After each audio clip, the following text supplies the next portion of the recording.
Hey, and welcome to WIC Women in Conversation. This is a table where we sit down to discuss things that are pertaining the family, pertaining the society, pertaining Nigeria at large, and we talk about ourselves, things that will make us also, be the women that we're meant to be, things that will help us to grow in our marriages, in our businesses, in our place of work, and how to take care of the children, and of course, our husbands.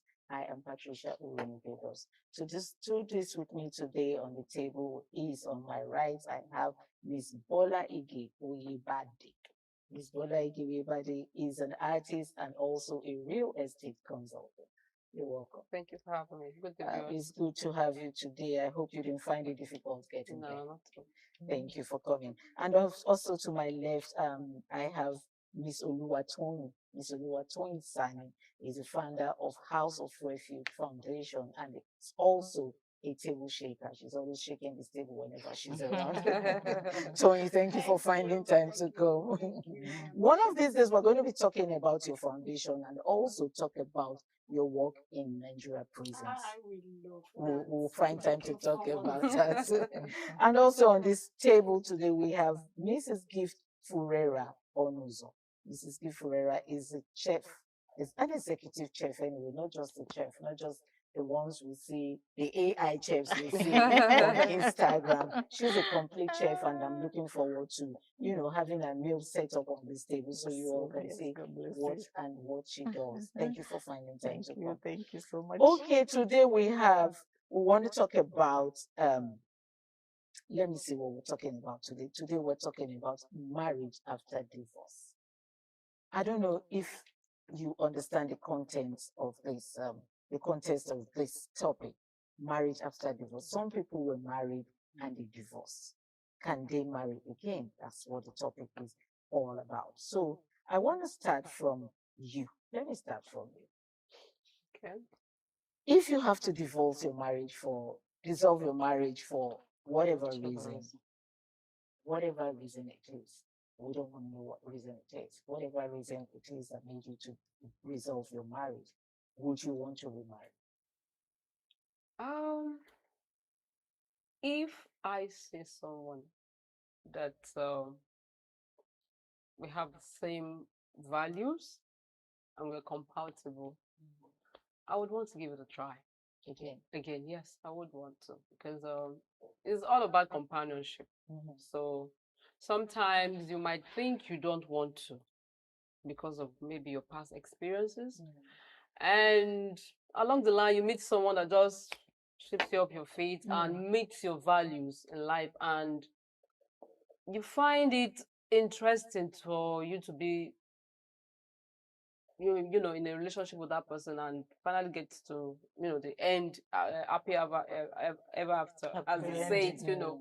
So I want to give it a try again because to your opinion, you yeah, want to give it a try I would again. want to. So someone said on the social media, she said, if possible, in the next 3 to 6 months, I will remarry. Why do you think she said so? And would you do that if you were in her shoes? You divorce and then you meet someone in the next 3 to 6 months, you're ready to get married again. It depends. Marriage, it's sweet.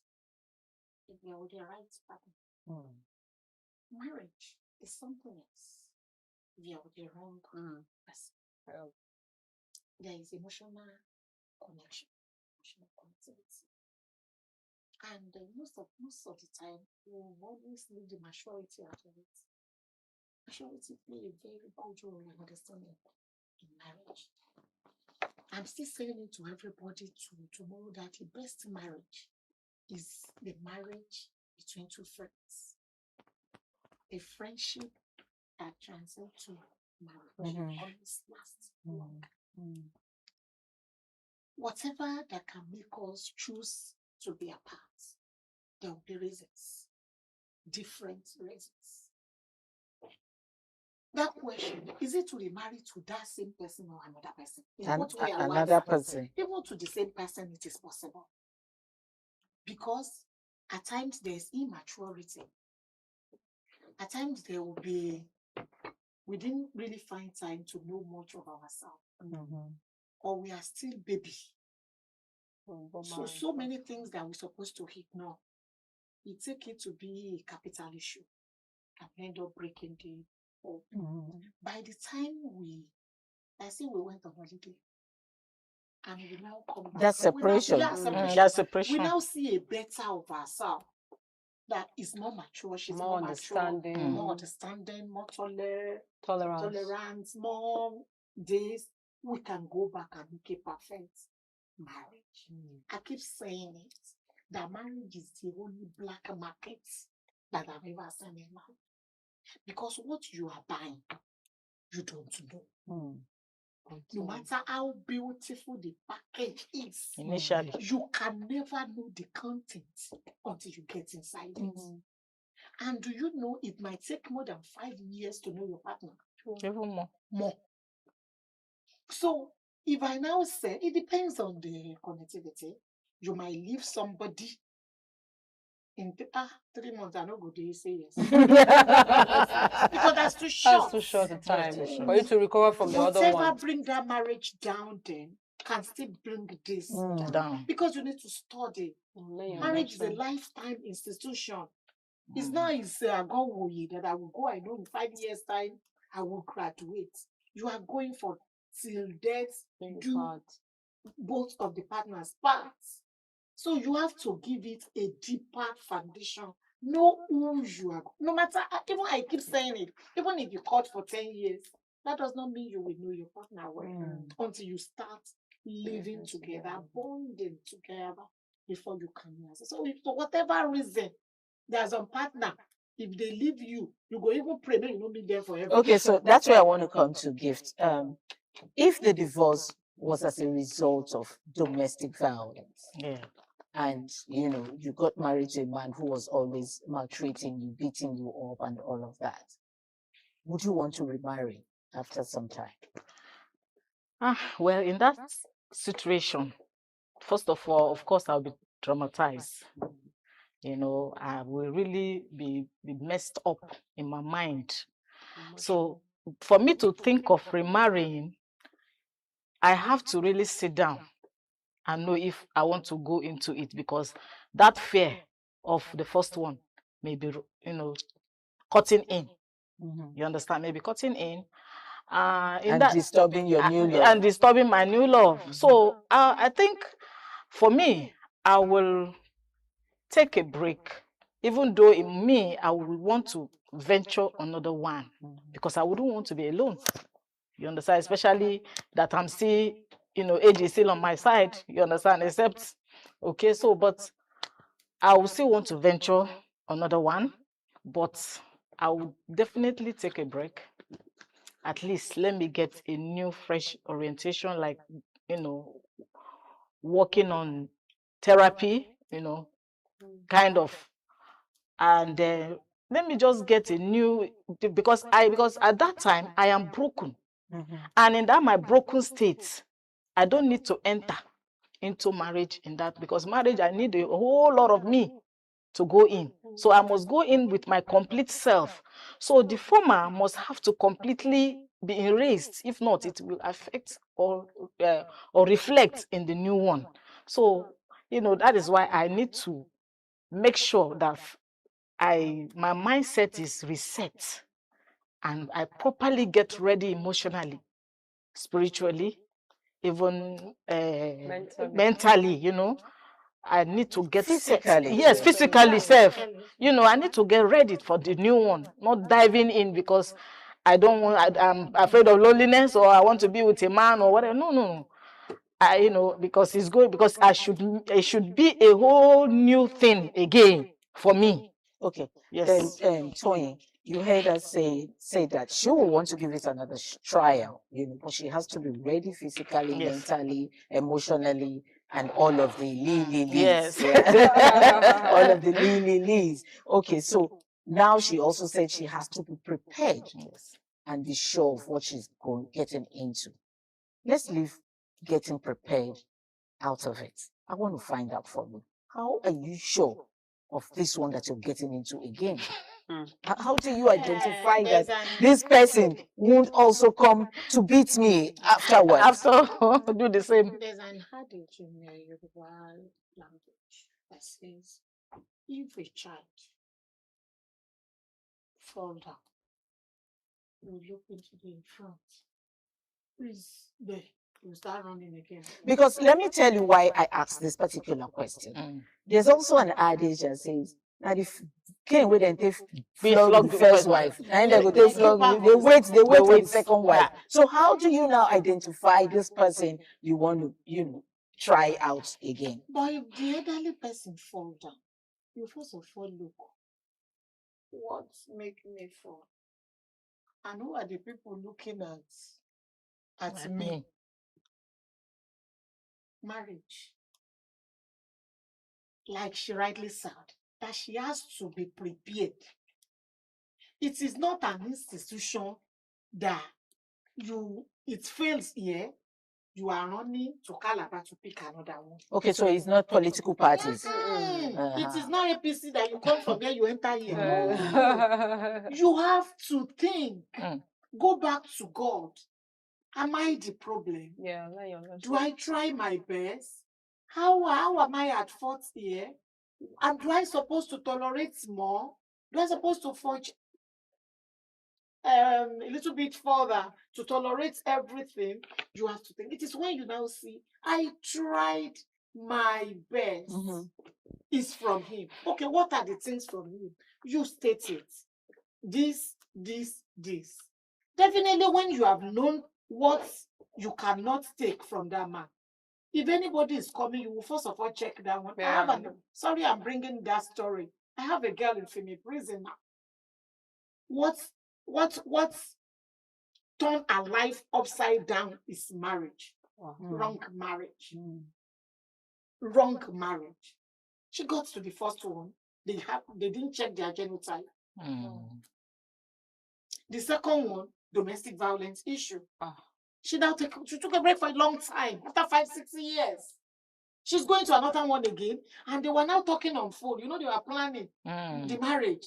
And one day again, the guy now calling, using the kind of voice that the one that used to beat her is still using. The red flags. No. The red flags. No, I'm not going again.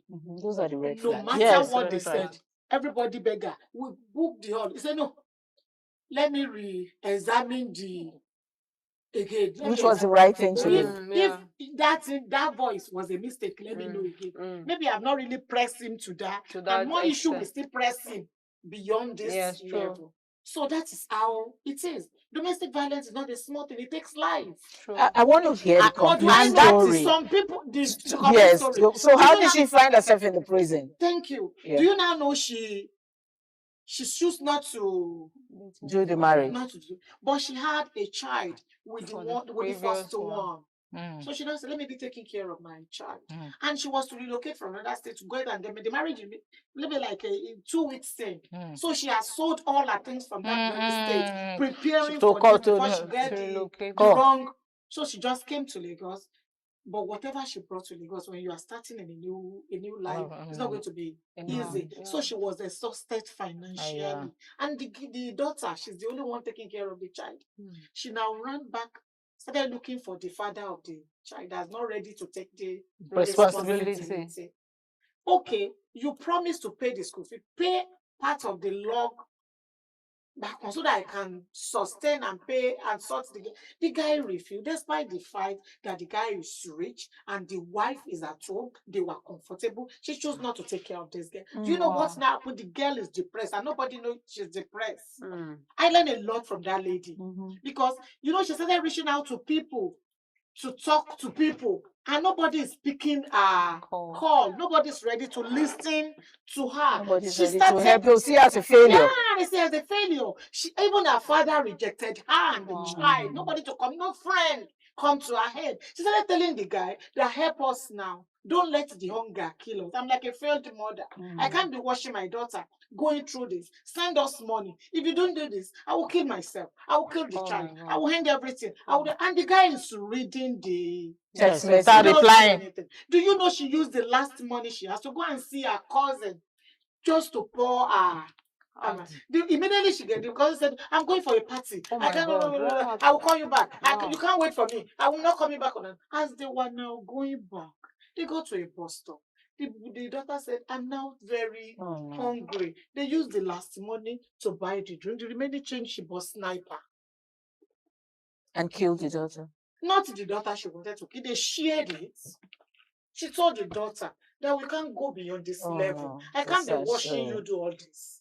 So the drink, the remaining one, she poured the snapper of the daughter inside and drink the remaining one. The daughter didn't survive and she survived. Oh, this is so sad. That is the serious case in my hand. Infinite prison. Now as I'm talking to you, the case is there. The lady is there. Because attempted murder is an offense. It's an offense. Of course. It wasn't attempted. You know, she she killed killed- the daughter. she The daughter killed- died. No, what I mean is she killed the guy and also attempted suicide. She does not even she has not even forgiven herself because she thought she would wouldn't- die. She would be the die. one that would die. But for her to now come out to see herself alive and the daughter, she has not get rid of it. That is the one of what these marriages can cause. Oh my God. Well, this is a very sad story, trust me. Really, We're going for a sad very short one. break. We'll be back to continue this conversation. Please sit. Don't go away. Mm.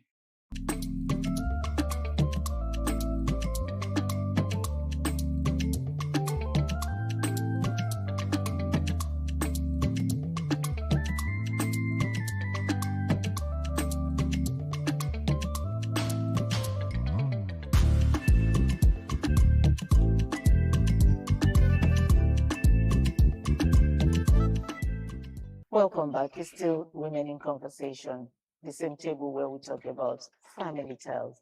Now, Tony was saying something that was very saddening. If you see how low my voice had come, it's a very sad story. We're talking about divorce. Can you get married again after divorce? That's what we're talking about. And then she brought the story of a young lady who is currently in the prison, and she concluded on how she got to the prison, because I wanted to hear the end of the story. She started by saying it was marriage, a wrong marriage that brought her there, and she wanted to end it there. No, we needed to know what she did that made her to come there, and she ended it by telling us what exactly the lady did, and she is in the prison right now. So let's leave that alone, because honestly, I am saddened about that. It's emotional. So we're talking about, can you marry again after divorce? That's what we're talking about. Because truly it's good to marry again. Because these days, even with how the entire world, the country is, nobody can do it alone. Except we are just deceiving ourselves. Irrespective of what religion and doctrine are telling us, no man can live it alone for now. We need to remarry. But it's for us to go back to go and pray for the right person to come our way.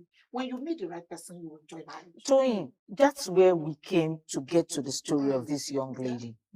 Pray to meet the right person. Did you pray in your first marriage to meet the wrong person? Now, so we the only the party. Let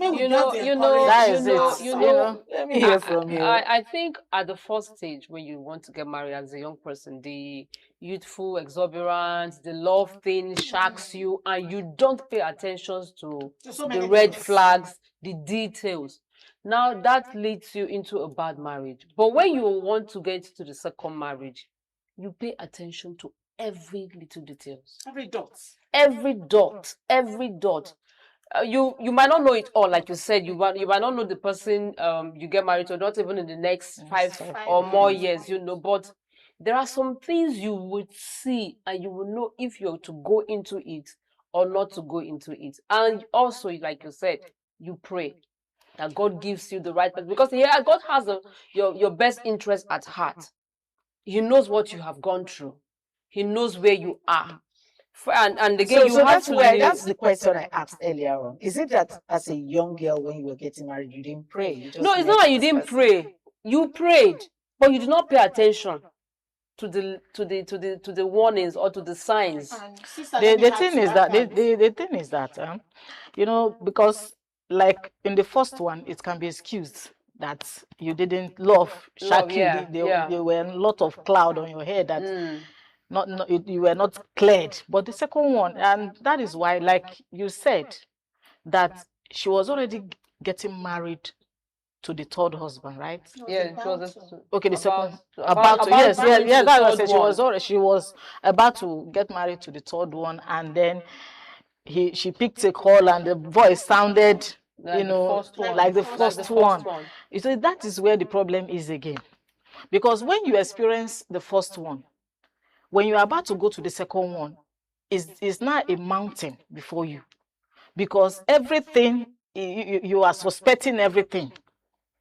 You're you are just being careful, this over careful, and you tend to miss out even in the real one.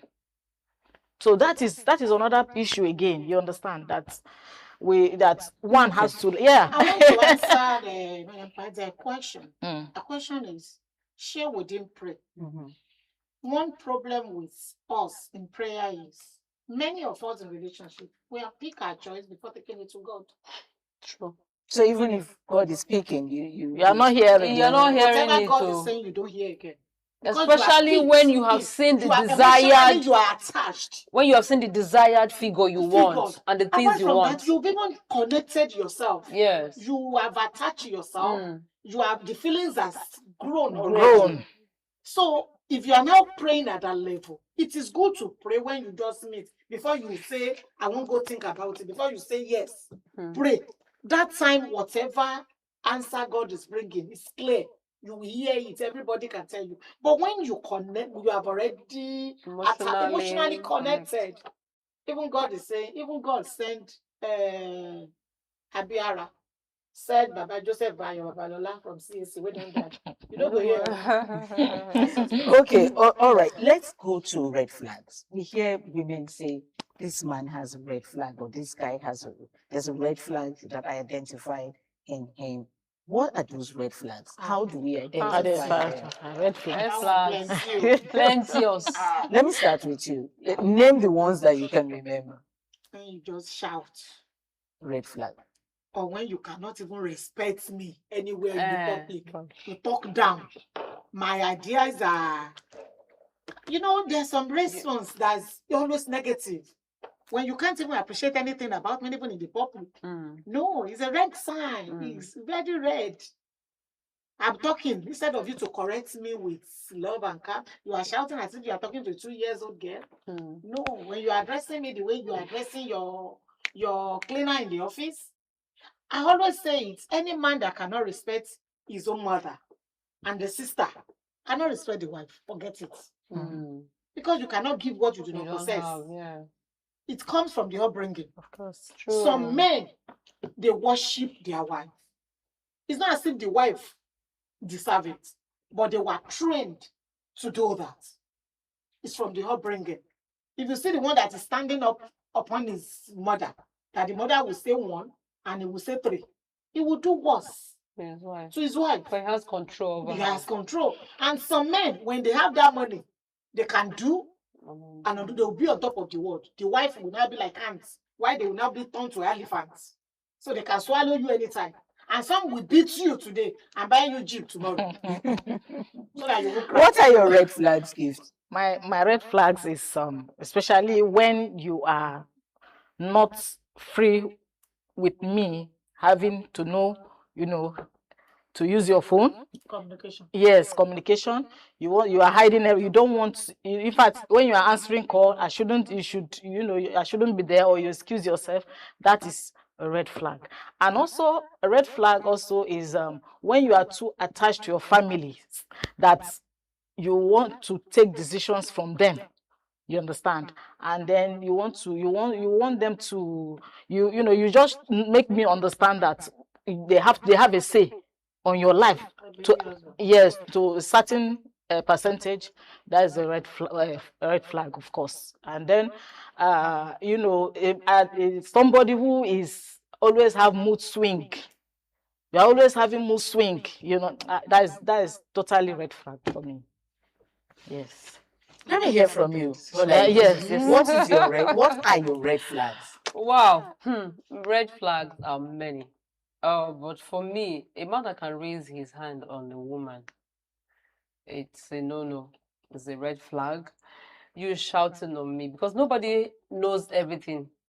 I grew up in a different background, and so did you.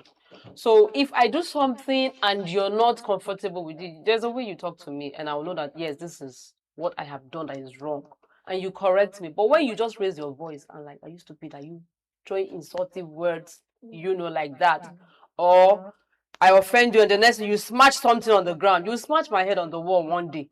You understand? So those are red flags, and is a no for anybody. Okay. What about the lousy ones? That's another red And flag. that cannot keep any secret. That cannot keep any secret. No, I want. Do you know? From even talking to you, I will know. So there's no need going further. I will not, because I know my kind of person. I know what I want. The dirty ones too. Oh, good God. So You know when you get. Do you know why I laughed? Toyin, always bringing this other side of me out. Toyin, I am a pretty presenter. Okay, so this is the reason why I laughed. I was watching something on the social media one day, and there was this pastor that people go to their congregation, they go, husband and wife go to talk about themselves to the pastor. And this woman was saying, it's too dirty, That's why I laugh. That is so dirty. And that he will come back with his dirty body and he will come close to her and she stays away. Now he's saying that she has men friend outside is the reason why she's not giving him to him. So she came to the open. She didn't care who was there. Maybe she was have talked to him in the to say the reason why, exactly. So that's why I laughed when you said what about the dirtiness. And red flag also, when the person is not ready to take learn. Correction, to learn, to not teachable. Yes, not it is. And there are some men that lack communication. They don't want. They don't have time. They don't want to share. They don't open up at all. Instead of them to share their thoughts, their opinion with their companion, they rather go outside. They prefer talking what to do you think that is? Lack of trust for your you are comfortable some of the people. Lack of everything. Lack of everything. So there's no need even being because there. why am I at home? Why am I at home? You cannot share your privacy with me. Then some of them they could be introverts. And some introvert, but you can talk to somebody outside. Talk issues over.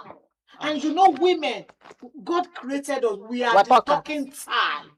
Want to know? You will know the best marriage is the marriage of a good listener. The man is the listener.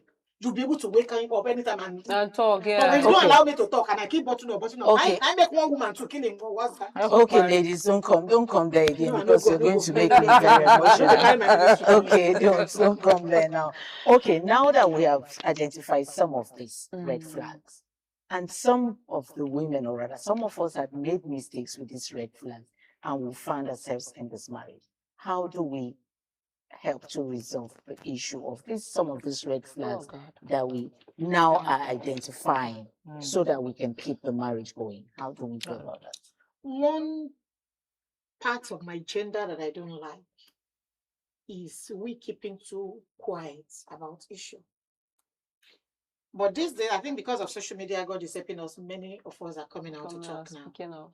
When you see some things that are not good, those are the things that make you fall. Come out. Every parent should go back to the base, to the root. Train up a child in the way he or she should go. That when he is gone, he will not depart from it. So, is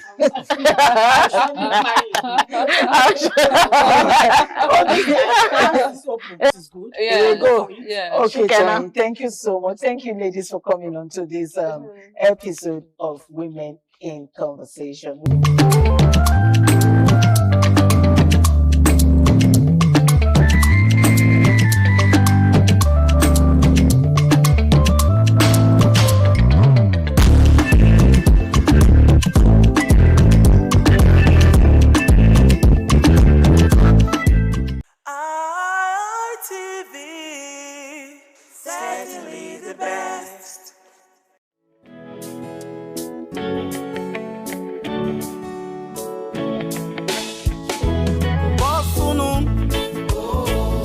Now waiting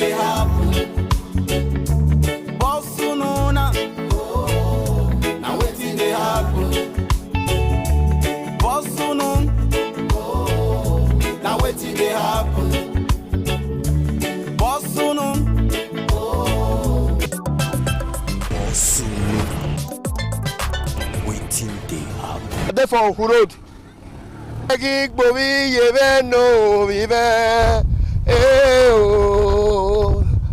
Oh yeah, see me a woman. Maggie Bobby, you know, oh yeah, see me a woman. I don't know Oku Road of your northeast. Landlord and landlord, these people wake up property for this area. Come slow down, slow down.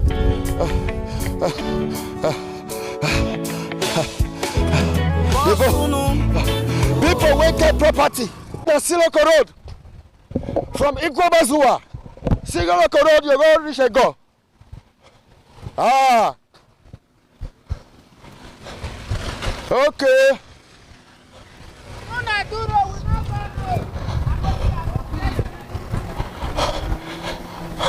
This one not be Oku Road, though. This is Siloko Road. See the Oku Road. From here, you go come out for Oluku. From here that be the Oku Road. When they pass the crossings. So from here, you go come out for New Lagos Road. This one you go to Road, but make we see am. Okay. Edo State Government project construction of Oku Road off Ugbawa Lagos Road, Benin City. Contractor Heartland. Supervising Ministry Edo State Ministry of Works, Sapler Road, Benin City.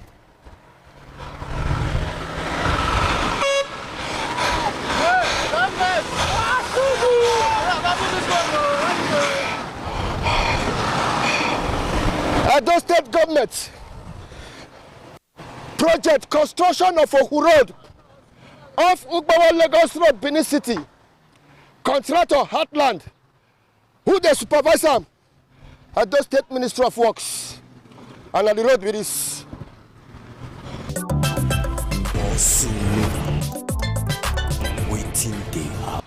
You know, yes, Edo State Government. I want give contract on this road. May they do a city from Siloko Road to Luku for here. Last year, the last 2 years, during the rainy dry season, that they were supposed to tie this road. If you see the pace of walk, that's the pace of walk. It was very slow. You understand? When they tied it to Laba Junction, there, that was the end. Before the rainy season set in. Now is not motorable. The contractor not get there again? No. Okay. No contractor. Even the structures the vehicles are all removed. I don't know. Suddenly they disappeared into oblivion. The whole tractors they were using to construct the road, they removed it. And as you can see, it's very difficult for vehicles to pass this road now. If not that this is a jeep, we cannot drive through. You understand? So you see people swimming in the flood. You understand? When it rains. See myself. Go and see. Say the contractor where he say come here not there again. No oversight function. No oversight function. He should come and inspect the work. Come here to come and inspect what is going on. Oversight function. Yes. Now it's not From the governor and the deputy governor. Yes. Both of them. If you are Oversight function. If you are And the legislators. You understand? Go and see the extent What of is work going there. on? What is going on? This road have been. Oh my governor, you should be ready to lay good foundation. Earlier the better. Cause in the nearest future, you become one of the leaders. So we are praying. You said they don't tire finish. Oku Road. From Oluku, 7 up to contractor not there. Government give them They money. don't start the road. They not do one. Okay, they start the road at all. They start us small. What The is that? government give them money. They not do one. They just not time. You say governor, I give them money. I want contract. You go to check the contracts. Check the work. You go to check the work when they give them. That the governor of Edo State says Yes. Monday Pawolo. You supposed to check the work. Make give them. Contract. When you check am, say you do the work. This one where they for Oku Road too. They not do one now. I don't go check out. Don't go check out. The video of that side, the video that side, the live center. So they do work. If you go to Wari, they'll do road everywhere. This road a major road to off road, local road. If road block, here they pass. If Ovia block, Lagos road block. Ovia block, here they pass. This road what they do one. That be the first road for those states. Now I want to go remind them now. I better remind them. I want to go remind him, Yes. Deputy Governor. Tell her say next day to talk about. Say me do this road. Oh my Governor, you should be ready to lay good foundation. Earlier the better, cause in the near future, you become one of the leaders. So we are praying. Governor, visit some of the places where you give. I know say you dey visit some, but Oku Road.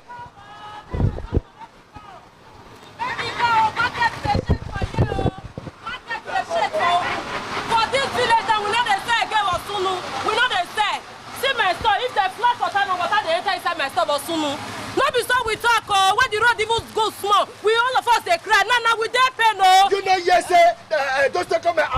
I don't give contract of this road from Siloko going to look for that side. Now your mother they hear us so because when they start we not see anything. Oh. Now for all those and then they don't do something. Oh. For soon the children close for school now wahala. Oh. All of us they go stand for road they wait for our children. Oh. If bad carry children they fall for them for water. Oh. For soon the man do something. Oh. Our governor do something. Oh. Do something. Oh. Better do something. We they cry. Children they cry. You see how this back when they see so. If they close for school, children don't they fit call us. Market they shake for Sunu. Oku Road. I dey tell you for Oku. Oku Road. I say Oku village oh. We dey suffer oh. Yeah good. Go up that side go see what dey happen. For Sunu go that side go see what dey happen. Oh my Governor, you should be ready to lay good foundation. Earlier. For Sunu I said they see you so I suppose hold you but I know say not be you do am. Now to make me leave. Enter back.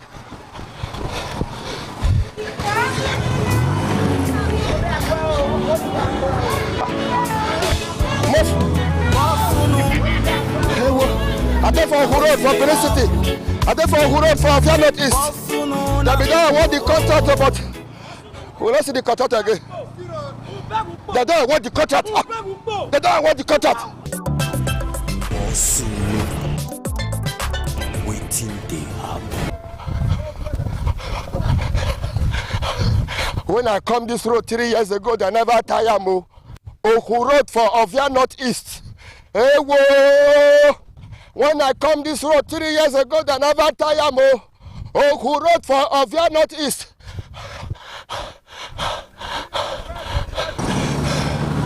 So,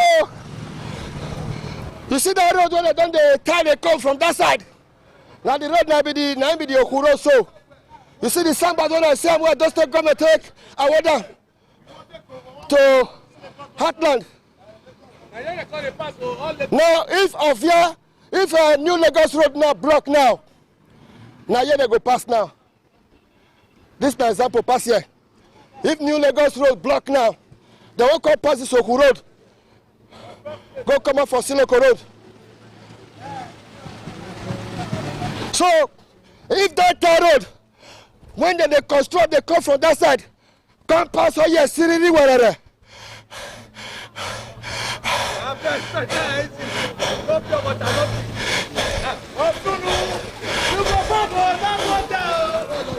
Magik bovi yeve no vive. Oh ya simie woman. You know say when I come this Oku Road like 3 years ago, it is tough. You see I'm saying government don't award them. But Oku people they surprised. Why Edo State governor never come monitor this project? The Oku community, elders and youth of this community, they surprised say governor they inspect different roads. Why he never come inspect this Oku project?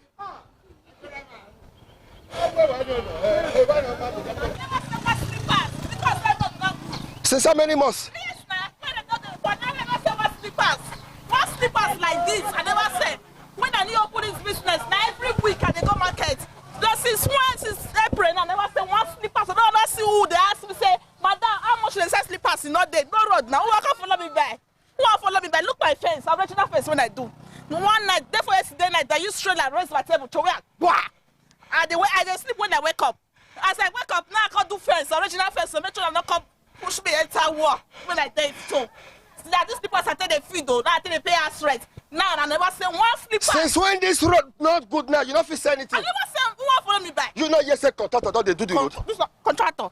Thank God, contractor. See, this road never worry what they do. They never abandon us. They don't abandon us now. They don't forget us. See, and look at they don't forget us. Look at. I beg, go help us.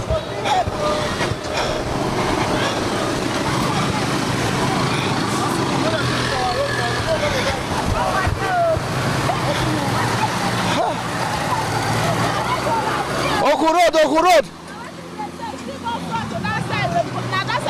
Oku Road. Of your northeast, Oku Road. Hey, whoa.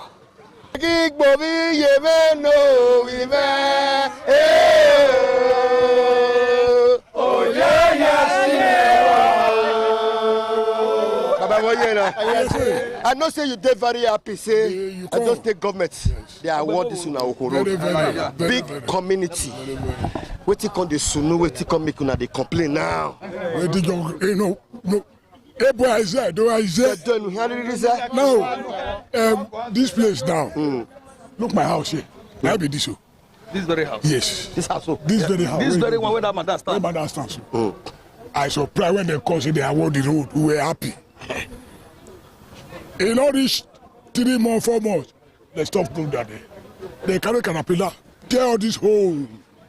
They say that moat. They call the parks and sand for moat. And they said the land, the sand where they park, I don't know. Look here now.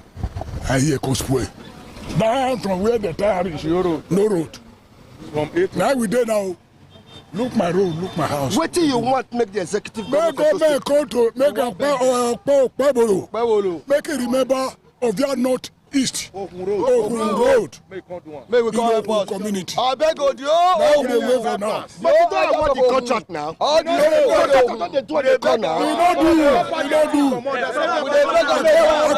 according to what we hear, there's no Pebo. You know award this road. Yes. You say you don't know whether who they. Okay, Daddy. Now me they talk. As I reach local junction on that side, I see one big signboard. Edo State Government project Ohun Road. They say not give them money. They say not give them money. That then this is the house that I bring people here. Because they pass here every time. Okpebo will never pass here one day. We never see her. Yes. So what we they talk now?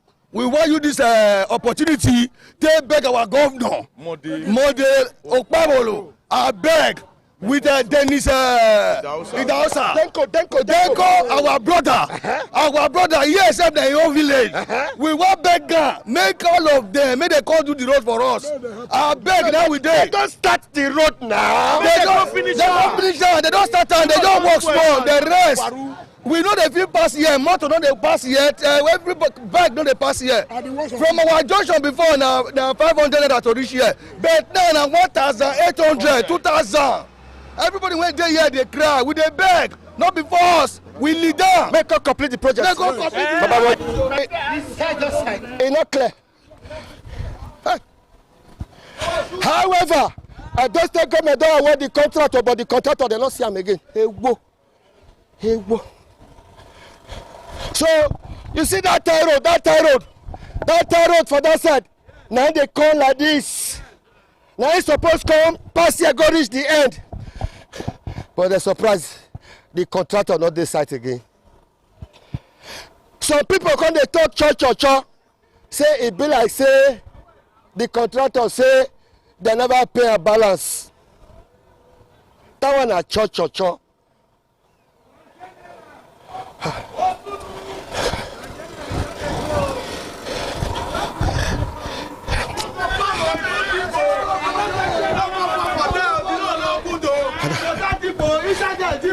Drop your comment, shut up. Inside there, 2 people. No enter there. Okpowese, win your way. Okpowese, win your way.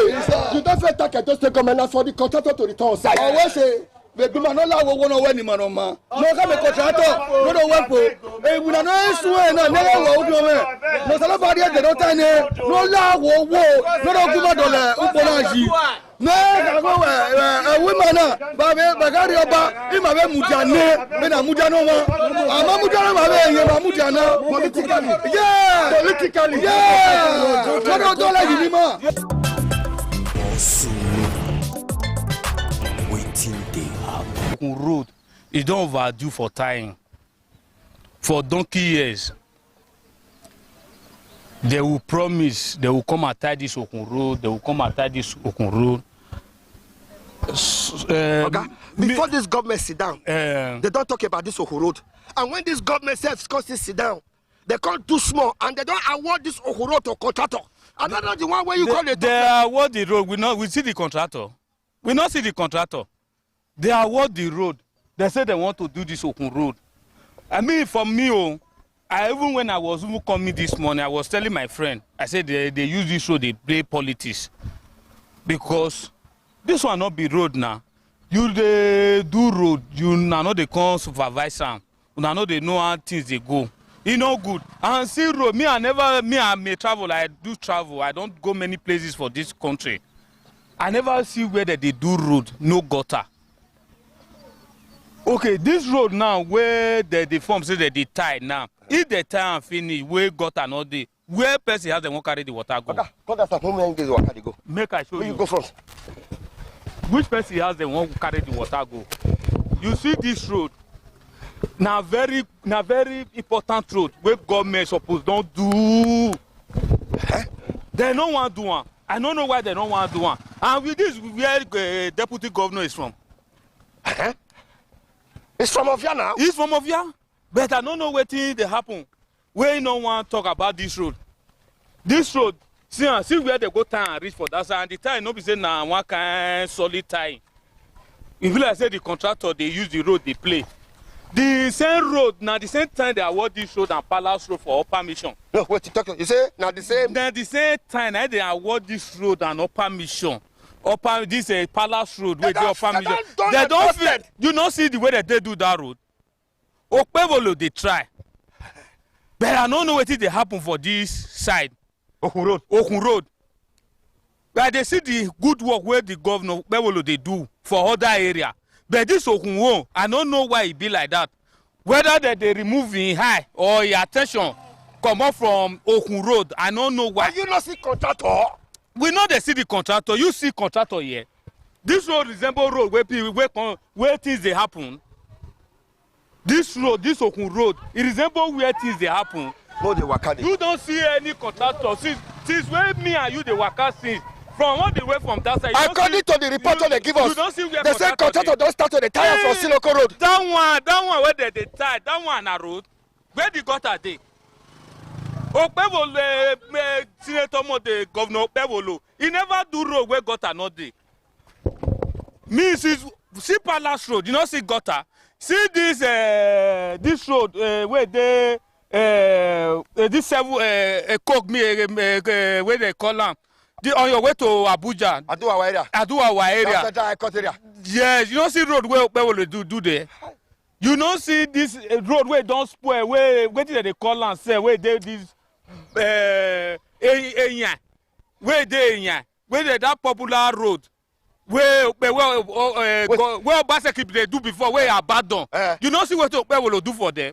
We got everything. This road no long reach that side. Long reach that one. That road go come out for that very road now go come out for Agbo Road. So this road now from Oluku, I go come out for Old Road for Vian Road for Siloko Road. Let me tell you. This is a new road. This old Lagos road for Vian for Siloko Road. See Anna, you see contractor. Since when me and you the waka, you don't see contractor yet. No, you dey deny say just the government never award this contract. I hear say they award them, but we know they see wetin dey happen here now.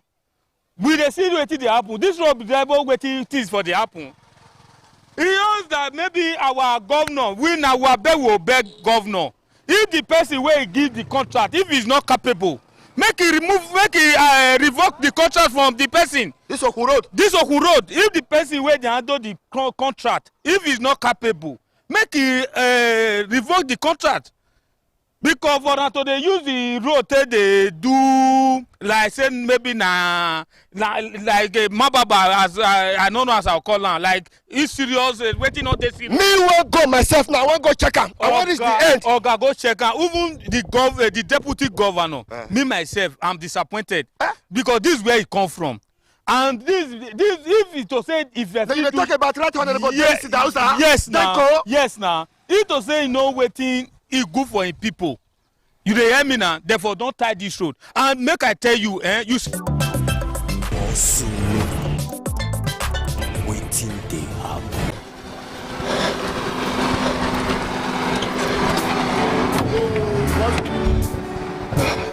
I don't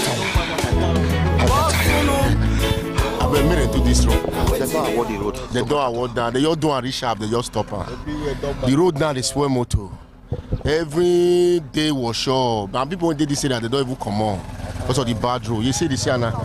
As soon that time when they start and they just finish and by then, but it all turn to express. Look at road now. You know, see, I say contractor don't they do. They see tied up from here. That time will be done, but they don't stop the work now. They don't stop the work. No, you know they slow down or caterpillar. I don't see anyone. I don't see anyone. I don't see anyone. As I want to pass it, and I myself the fear I want to party my motor pass it. And I sat I go, I get work for you. I they go side. Let me say, person where they build house now for this area to carry materials come this area. He will first suspend the work. If not, me say this work now my wife will not fit drive pass it. If I pass it, and I will show by the go now. All this one they spoil Berry, they spoil Dali, everything, sharp, everything. But what will be the importance of this road, this road? How it link? You don't only look for Siloko Road now. Let's say of your block now. Oh, now here you will use now. Come on, you don't from here go where you go. Go Lagos. Yeah, you don't go where you go. No wahala, sir. How the country now? How the phone now? No wahala. Everything. Everything good. No wahala, sir.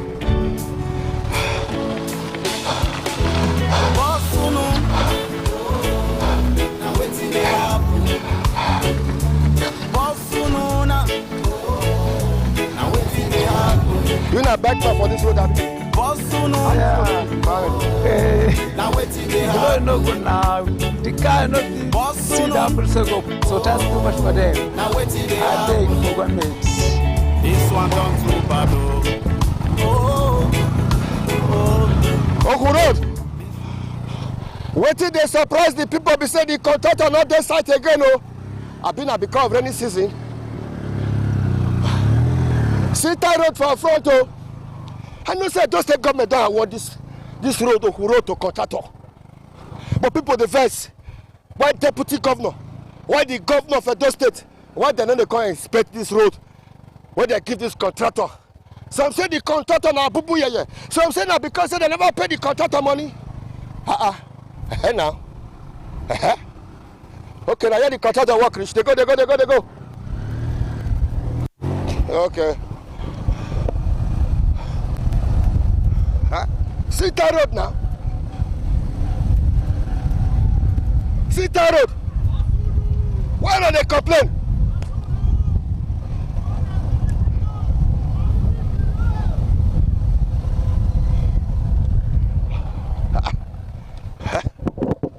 Okay.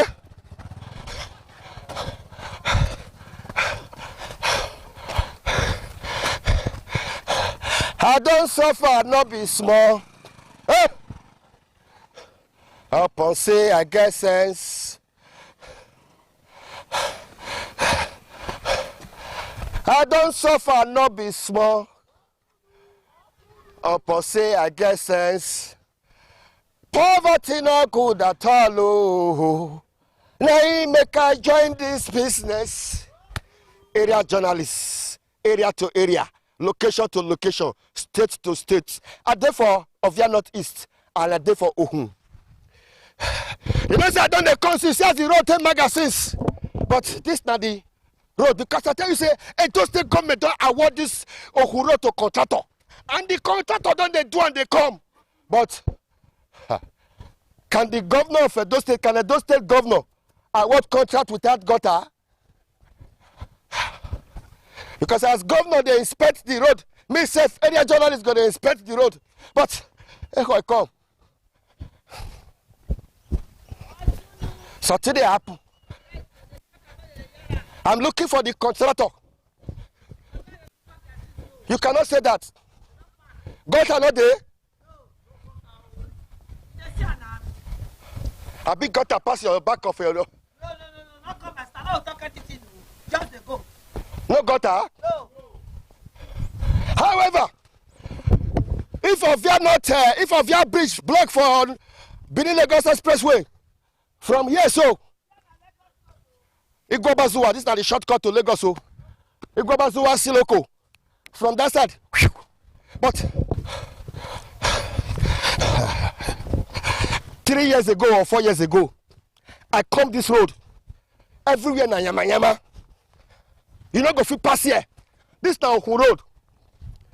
Hey, two state government don't award this contract to contractor, and the contractor don't they do am. However, as an area journalist, got another left and right from Siloko for a go before Ovia from Siloko. Now if you pass go as well, Siloko, they go come up for Oluku. So the people they say, why the contractor not continue the job again? Why the contractor tools not this site again? But may I go see Mohammed, come. You know, say for this area where I did so 7 o'clock bike not they walk, oh, Abi? Yes. From 7 o'clock for this Ovia Northeast, bike not they walk from 7. Only from 7 a.m. to 7 p.m. From 7 to 12 midnight.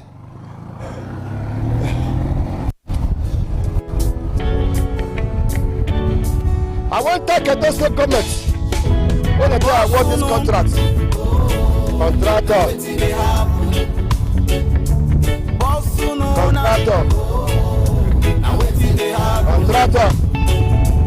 This type of road.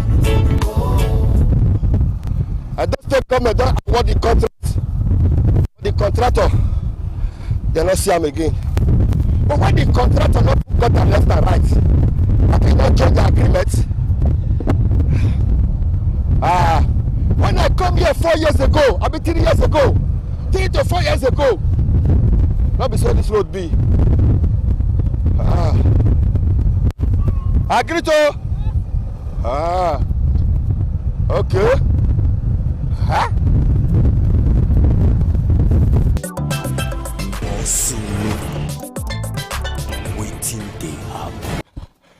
This road when I did so from here to Igwabazua, from here to Nero Junction, from here to Okada, from here to Ogbese.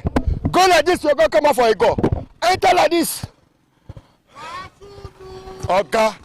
Now Igwashodi the community now you there so. Igwashodi? Yes, Nebuti community.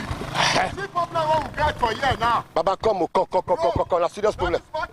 A serious problem. My brothers and my sisters what we get the community.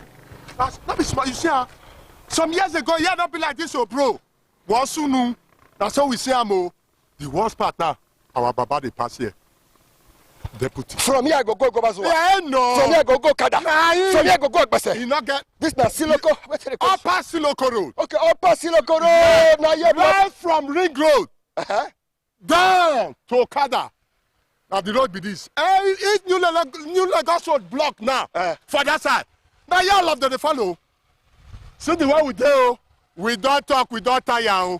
We even tag us say we see you, Baba. Which particular spot are they so? Igwashodi Nebudi between Igwadolo community and Igwashodi community. After Igwadolo you don't pass. So now this just stay there so. From that place to this side is Igwashodi Nebudi community. That you do so. Wasunu, what do we want to do? That's all we say, Amo. We don't talk. So if Ovia River block now? Now here that they follow. One that they see that now so a block now. Emmanuel, one way. As you follow here now, back out see you for New Lagos Road. Down to Lagos where you they go, you not get problem. The only problem we get now here. This very road now lead to Okun. Oh, this Okun now. Yes, Okun. Now that way they investigate the corner territory share. Exactly. Now Okun road that they investigate the corner territory share. Igwashodi and Okun, we get common boundary together. Igwashodi and Okun, we get common boundary together. They even get plot. You not to that place in our boundary not too far for there. We don't talk, we don't tire. Our Baba na here for common. Oh my governor! Deputy governor. Deputy governor. Yes, now. Denko. Is that on Aviana? Every day. Now the road where serve you now, where serve us now, the one with the old road where they follow. Serve for back. Now it is small car called they follow now. That road we don't abandon them, but that one the whole road before they do this one 1977.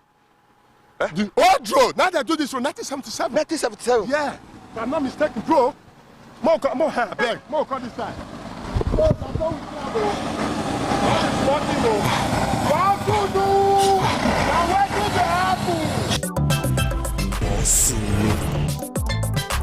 Waiting they happen. ITV, certainly the best. Hello viewers, it's always an exciting moment to have you join me on Viewpoint on ITV. I am Caroline Okonji.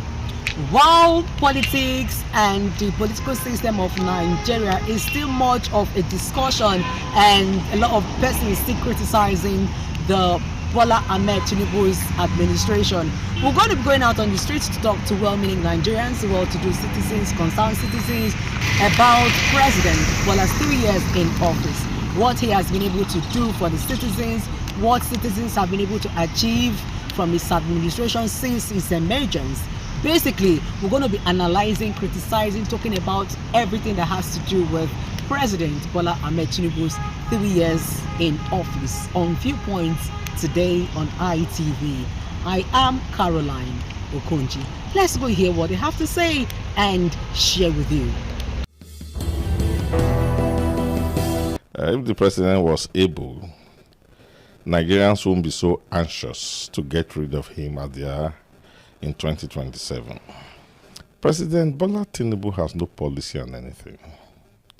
The constitution of our land says the primary purpose of government is to provide security and welfare for its citizens.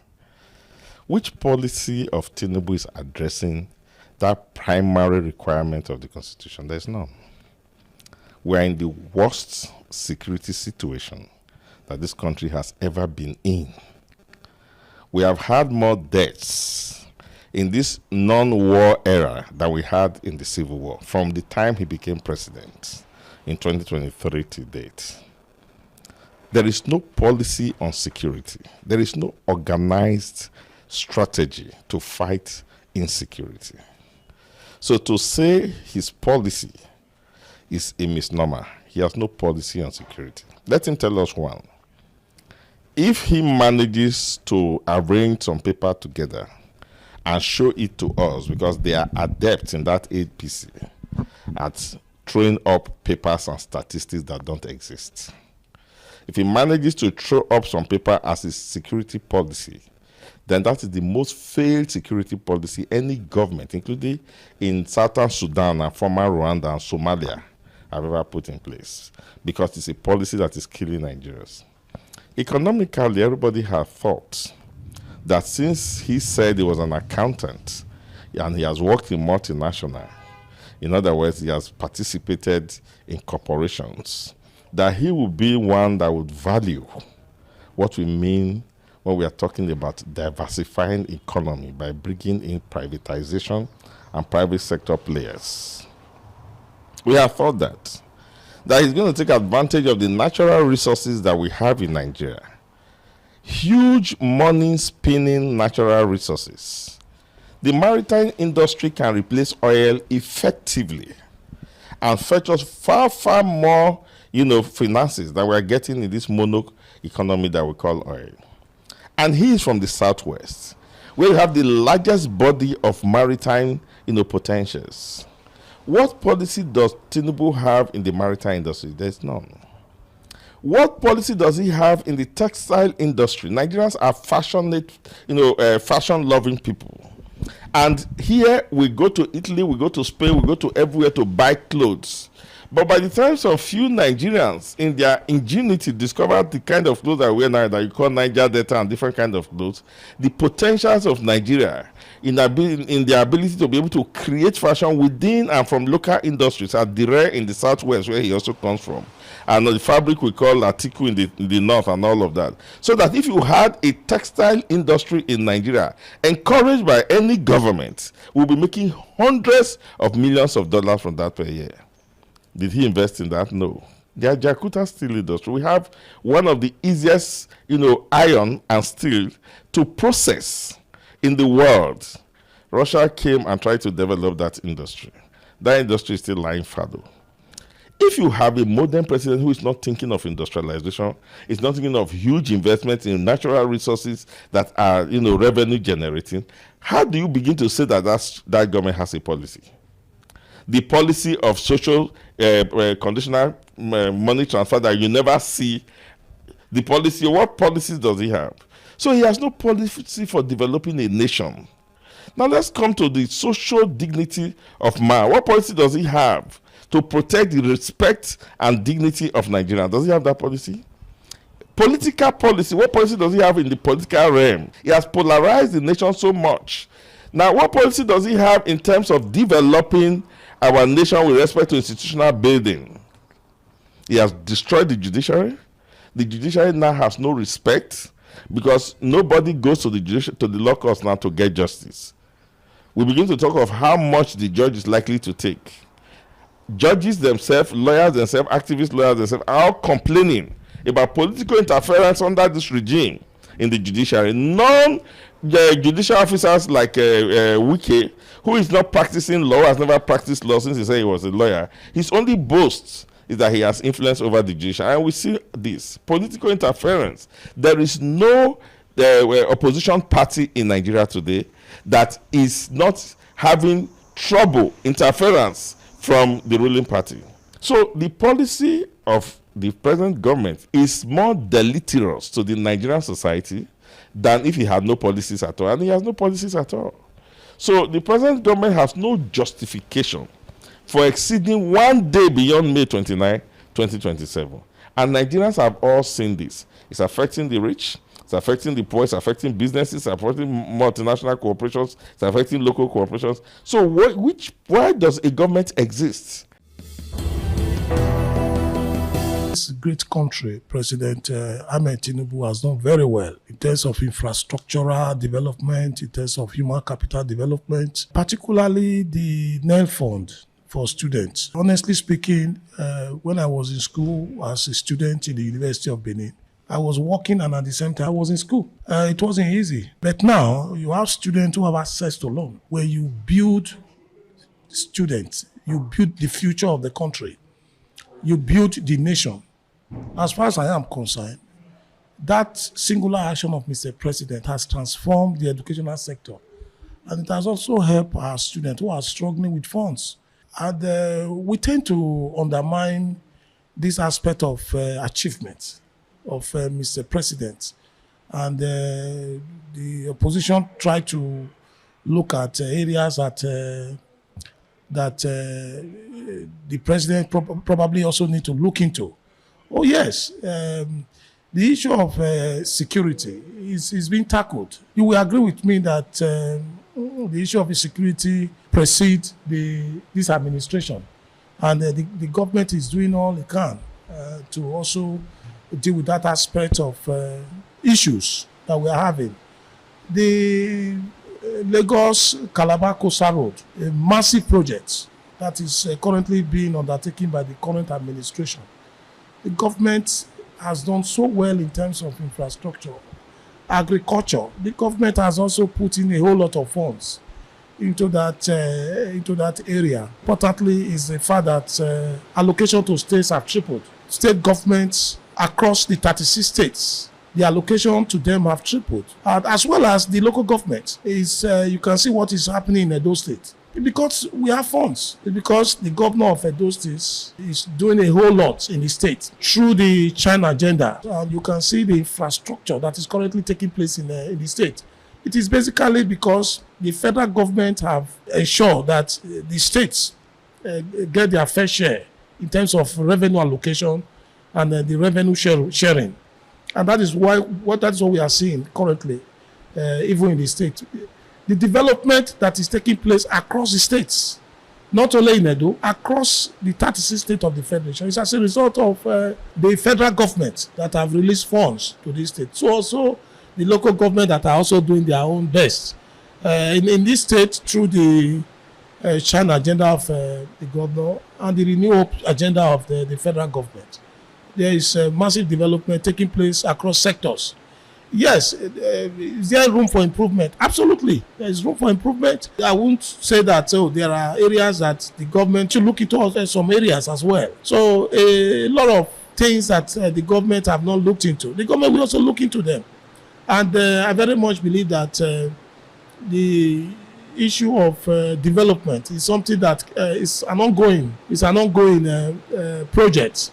So I very much believe that the Tinubu administration is on course to win the next election, the 2027 election. I don't see any reason why the Tinubu administration or the president will not win the election. I don't see any reason at all. The government came in, met a very deplorable economic situation. The government courageously put in some reforms. The removal of subsidy is one of the bold and courageous reform that the government put in place. And that actually generated a lot of funds for the government. And that is why you see these funds being sent to other states of the federation. And sometimes when people ask, oh, what has he been doing with the funds? And I just laugh. The citizens should be patient. Economic reform takes time to translate into development. It takes some time. For me, I believe that the timeliness of these economic policies is also vital. For me, only one side had been forfeited or fulfilled. That is increase in revenue. Yes, there is no government that can work without revenue. So he increased the revenue. Revenue going to federal, state, and local government has increased, if not 4 times what it used to be before he came. But what is happening to the revenue? Is it being used for security? I don't know, because I'm not seeing the handwriting or the work. Is it being used for roads? I don't know. I'm not seeing any federal government roads in Edo State. Benin, Lagos, Benin, Port Harcourt, Benin, Sober, Akure Road, Benin, Onitsha Road. I'm not seeing any job that is commensurate with the amount of money that the federal government is getting. If you talk of security, I think it's deteriorating day in, day out. And for me, this is very simple to do. There were vigilantes at the local level, at the community level, before this government came in. What they do was to cancel them, take the guns from them, and if they reconstitute, we are not seeing it. I'm from Ovia. I have not gone to farm for the past 6 weeks because my own village is now the target where people are being kidnapped, ransom collected, some are killed. If you even carried any of the kidnappers to the police, the following day you see the same person in your village. So, for me, security is zero. As far as federal government is concerned, road activities is zero. Even the electricity that he promised that if he does not give us electricity, we should not vote for him. That is what he told us. Are we having light? Let us be frank to ourselves. So he needs to tell us why he thought that electricity will be my first priority and I'm going to give it to the people. It is time for him to explain to us why. Nigerians will always listen. That is why Bibi said all the names that Nigerians call him.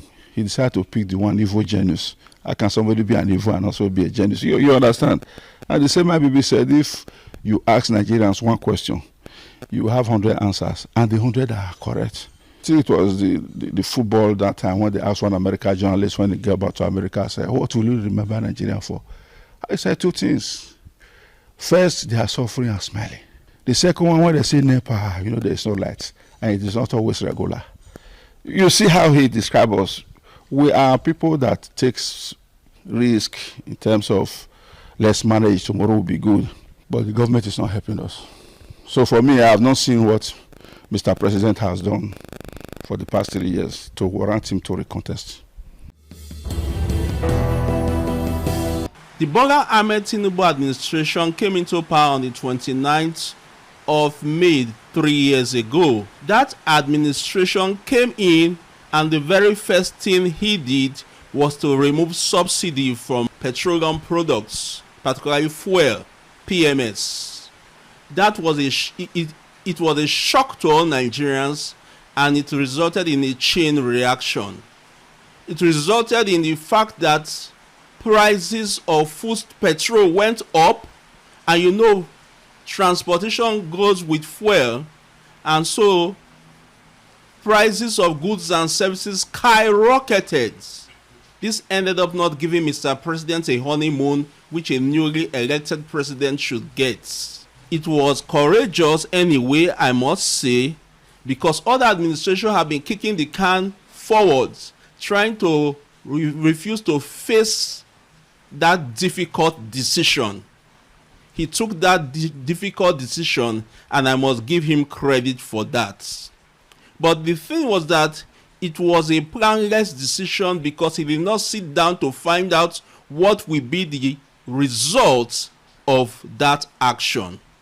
He also harmonized the foreign exchange into a single exchange, and it also caused hardship to the country.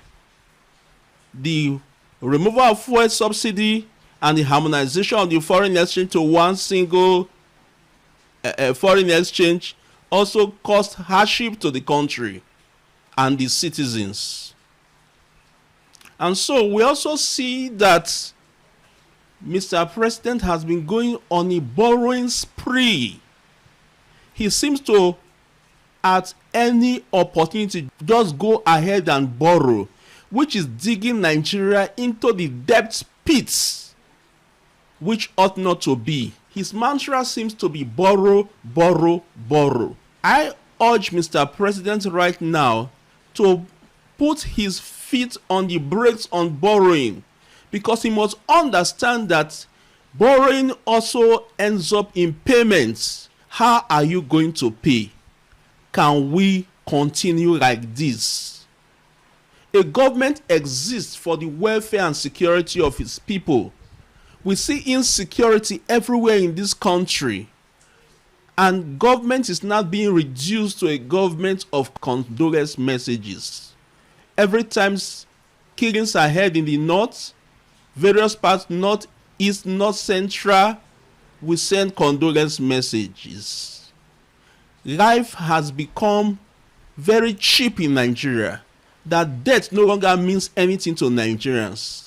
Now the chicken is coming home to roost. It has come to the southwest, and now Nigerians are panicking.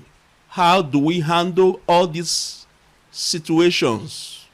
Let me go into the oil sector. We find out that every administration wants to do turnaround maintenance on refineries that are not working. Billions of dollars are poured in it, and yet nothing comes out of it, only to end up throwing money into a cesspit for people to loot. That is not how a country should be run. We have seen Mr. President junketing for investments. I must commend him, because from what I see or read, he gets some deals for the country. It has been economic diplomacy he has been doing, and if it comes to fruition, I hope it benefits Nigeria to ensure that those deals that he gets come home to Nigeria and develop Nigeria. One of the ways that it would have been better was for him to long ago to have had ambassadors. He recalled all the ambassadors all over the world back home until the United States pressure came on him before it dawned on him that he should appoint ambassadors.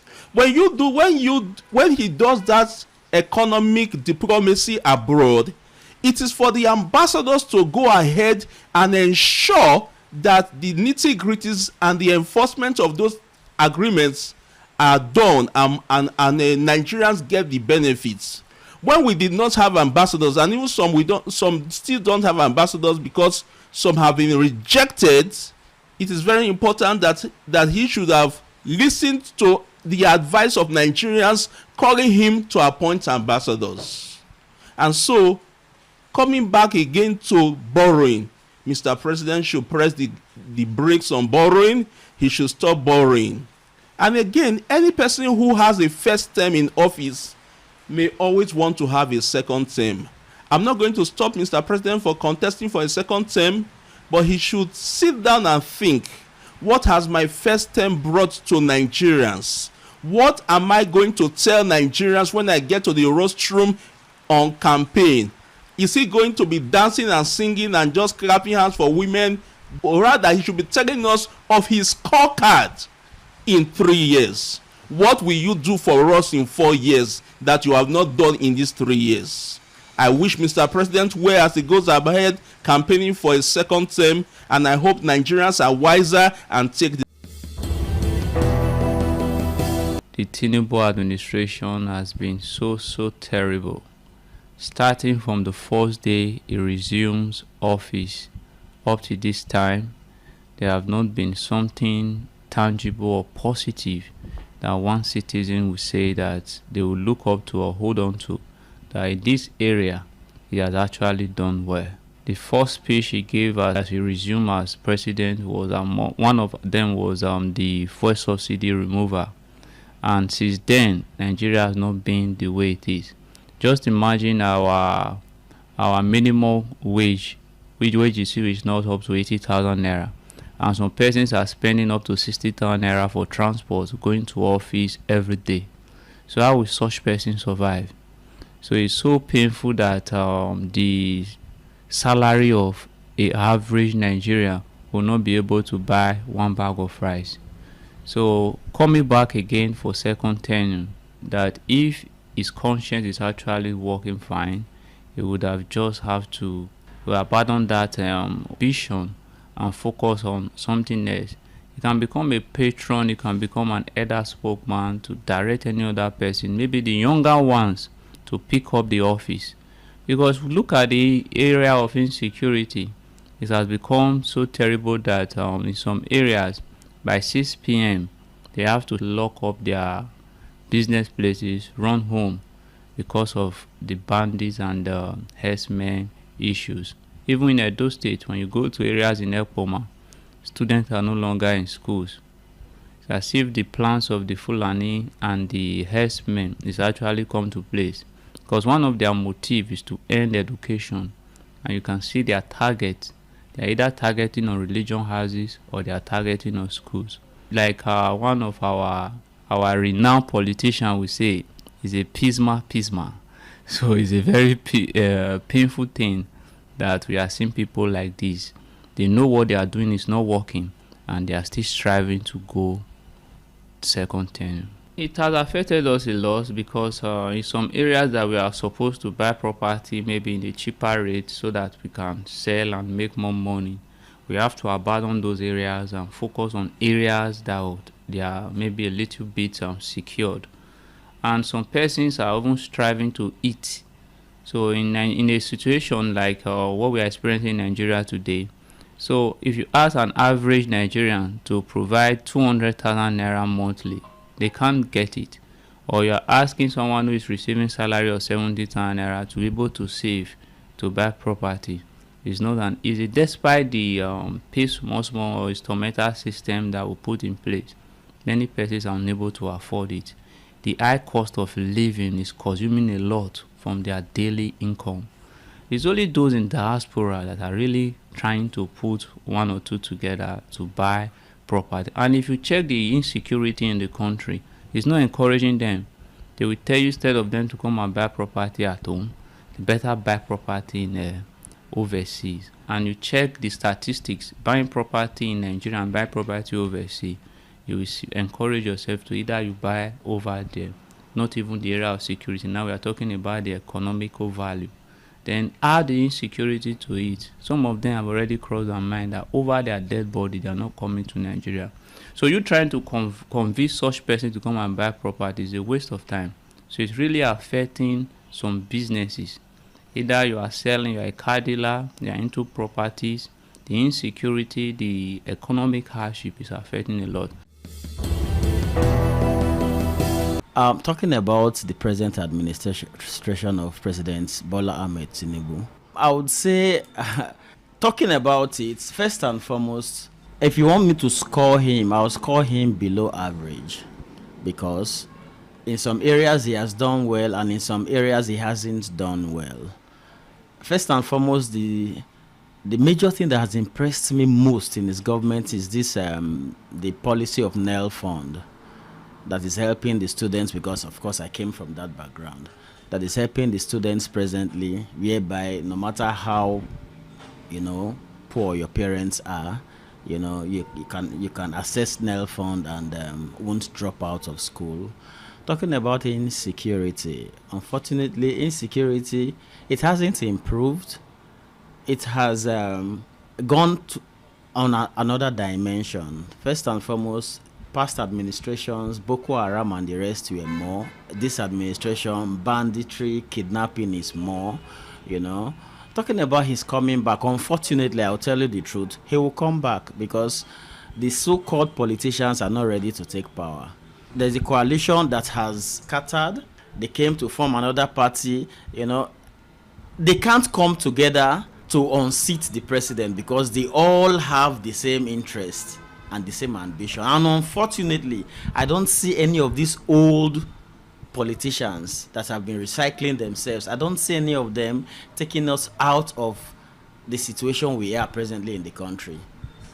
Because they've been there before now. I can't see what they did. Former vice president, all of them, they've been there in one capacity or the other. I can't see what they did, you know, that is better than what President Bola Ahmed Tinubu is doing right now. Except probably maybe a new person comes out and will say, okay, let us try this person, you know. They form a coalition in ADC. We all know the story of ADC right now. Some of them have gone to NDC. So they have all scattered, they've all shared their vote. President Tinubu is playing the politics, getting the governors to himself. And trust me, there's no governor that would not want to deliver his state, either by hook or by crook. So at the end of the day, we'll go and vote. We believe in this country. But at the end of the day, straightforward, President Tinubu will come back 2027. So if you ask me, I would say, if his administration have been fair, has it been fair? Yes and no. No, because presently we're still experiencing what we've been experiencing. Yes, because if given time, some of his policies can yield results, and at the end of the day, we'll get to where we are going. It has really been an eventful years for citizens in President Bola Ahmed Tinubu's administrations, and opinions differ. While some are saying that his 3 years in office has really been an eventful years, and they expect the president to do more, especially in the area of security, in order to secure lives and properties of citizens, which is the primary and sole responsibility of the government. Some are also saying that time should be given to the president in order for him to be able to achieve his promise to citizens. And that is what we've analyzed and talked about on Viewpoint today. Giving the president more opportunity, more time to be able to fulfill all his promises when he emerged as a president 2023 to the citizens. Some opinions still feels like he has not done anything in his past 3 years in office, and he has no reason to come back to office or to have a continuation of presidency. Time should be given to the president in order to be able to fulfill all his promises, with the fact that 3 years is not enough to fulfill all the necessary obligations and promises made to citizens. It is Viewpoint on ITV. I am Caroline Okonji. Many thanks for watching. Bye for now.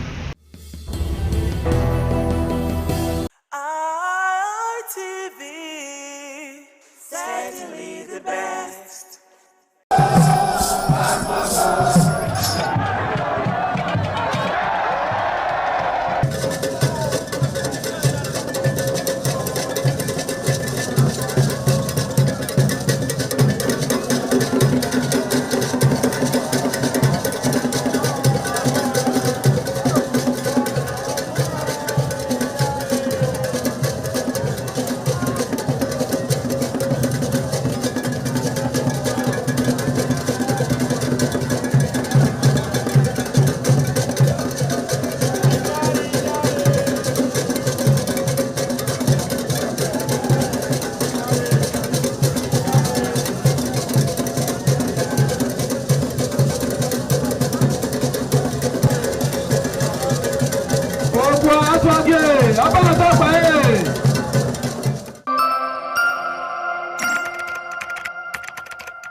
One thing I understand about BP is high blood pressure. My BP is okay now. What is your BP again? It's 0 level. I understand BP is like something that can come and take any individual at any time, and your system will just go high.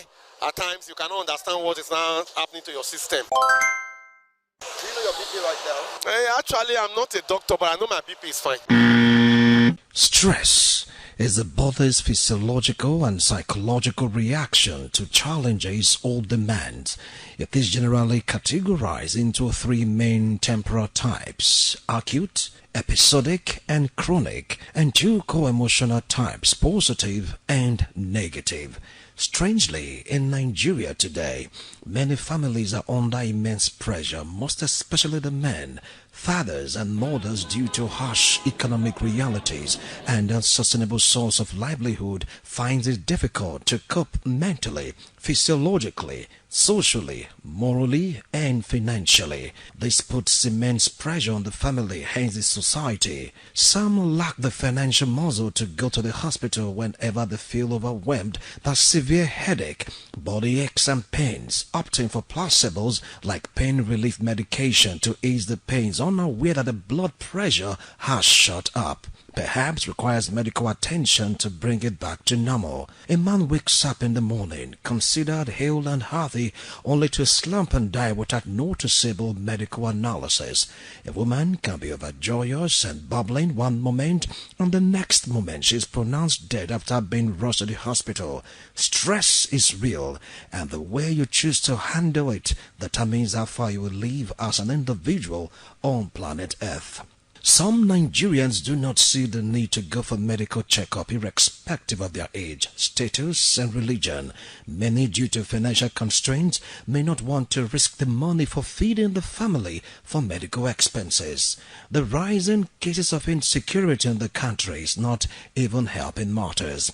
Nigerians are always exposed to various degrees of stress each day, accumulating to what might one day lead to an irreversible health issue, and if not properly checked, might lead to terminal disease that will eventually end the life of such an individual. Unmanaged or unregulated stress leads to high blood pressure, which by all standard is a silent killer. Many are unaware of the dangers they are exposed to on a daily basis due to inability of individuals to dictate the imbalance in their blood pressure, which might not come with any sign or symptom until it's too late.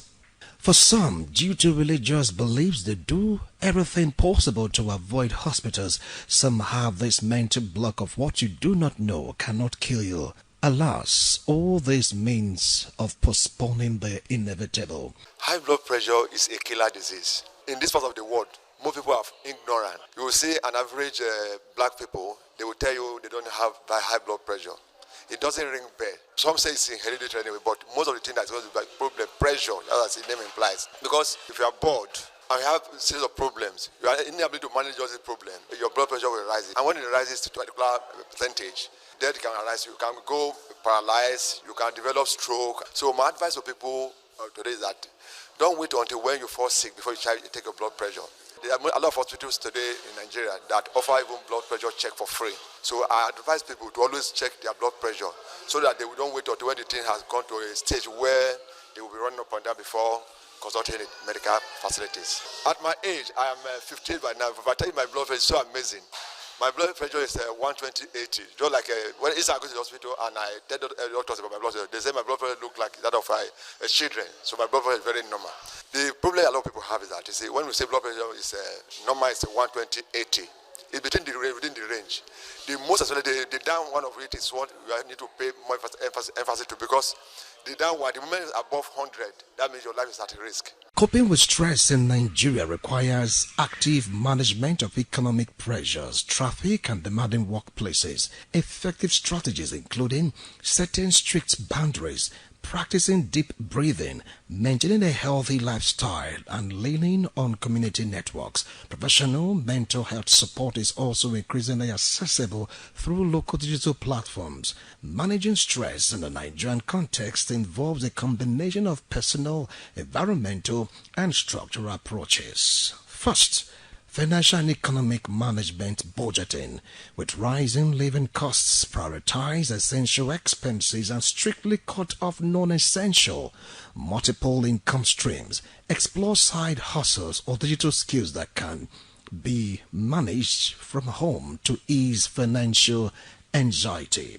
The second way to manage stress, physical and mental wellness, limit stimuli. Disconnect from news and social media at least 2 hours before bedtime to prevent information overload. Breathing and meditation. Use a 3-3-3 rule in moments of panic. Identify 3 objects, 3 sounds, and move 3 body parts. Rests and routine.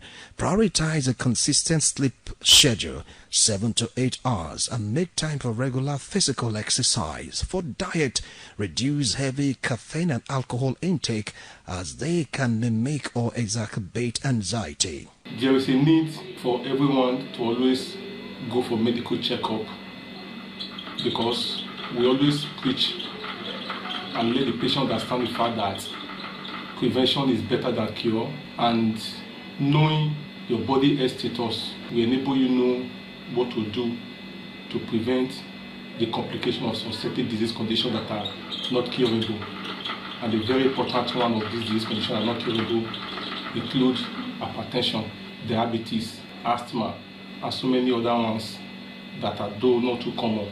Hypertension is a disease defined as the force of blood pushing against the arterial wall becoming persistently high. It therefore means that the heart will not be overworking or overloading itself, which can result to some certain complication that may result to demise or death of the patient. Walk and traffic commute strategies. If living in hubs like Lagos or Abuja or even in Benin City, use offline or localized traffic apps to plan routes and avoid peak rush hours. Listen to calming audio or podcasts during unavoidable gridlock. Workplace boundaries. Learn to politely say no to extra workloads when feeling overwhelmed and avoid stretching work hours into your personal life.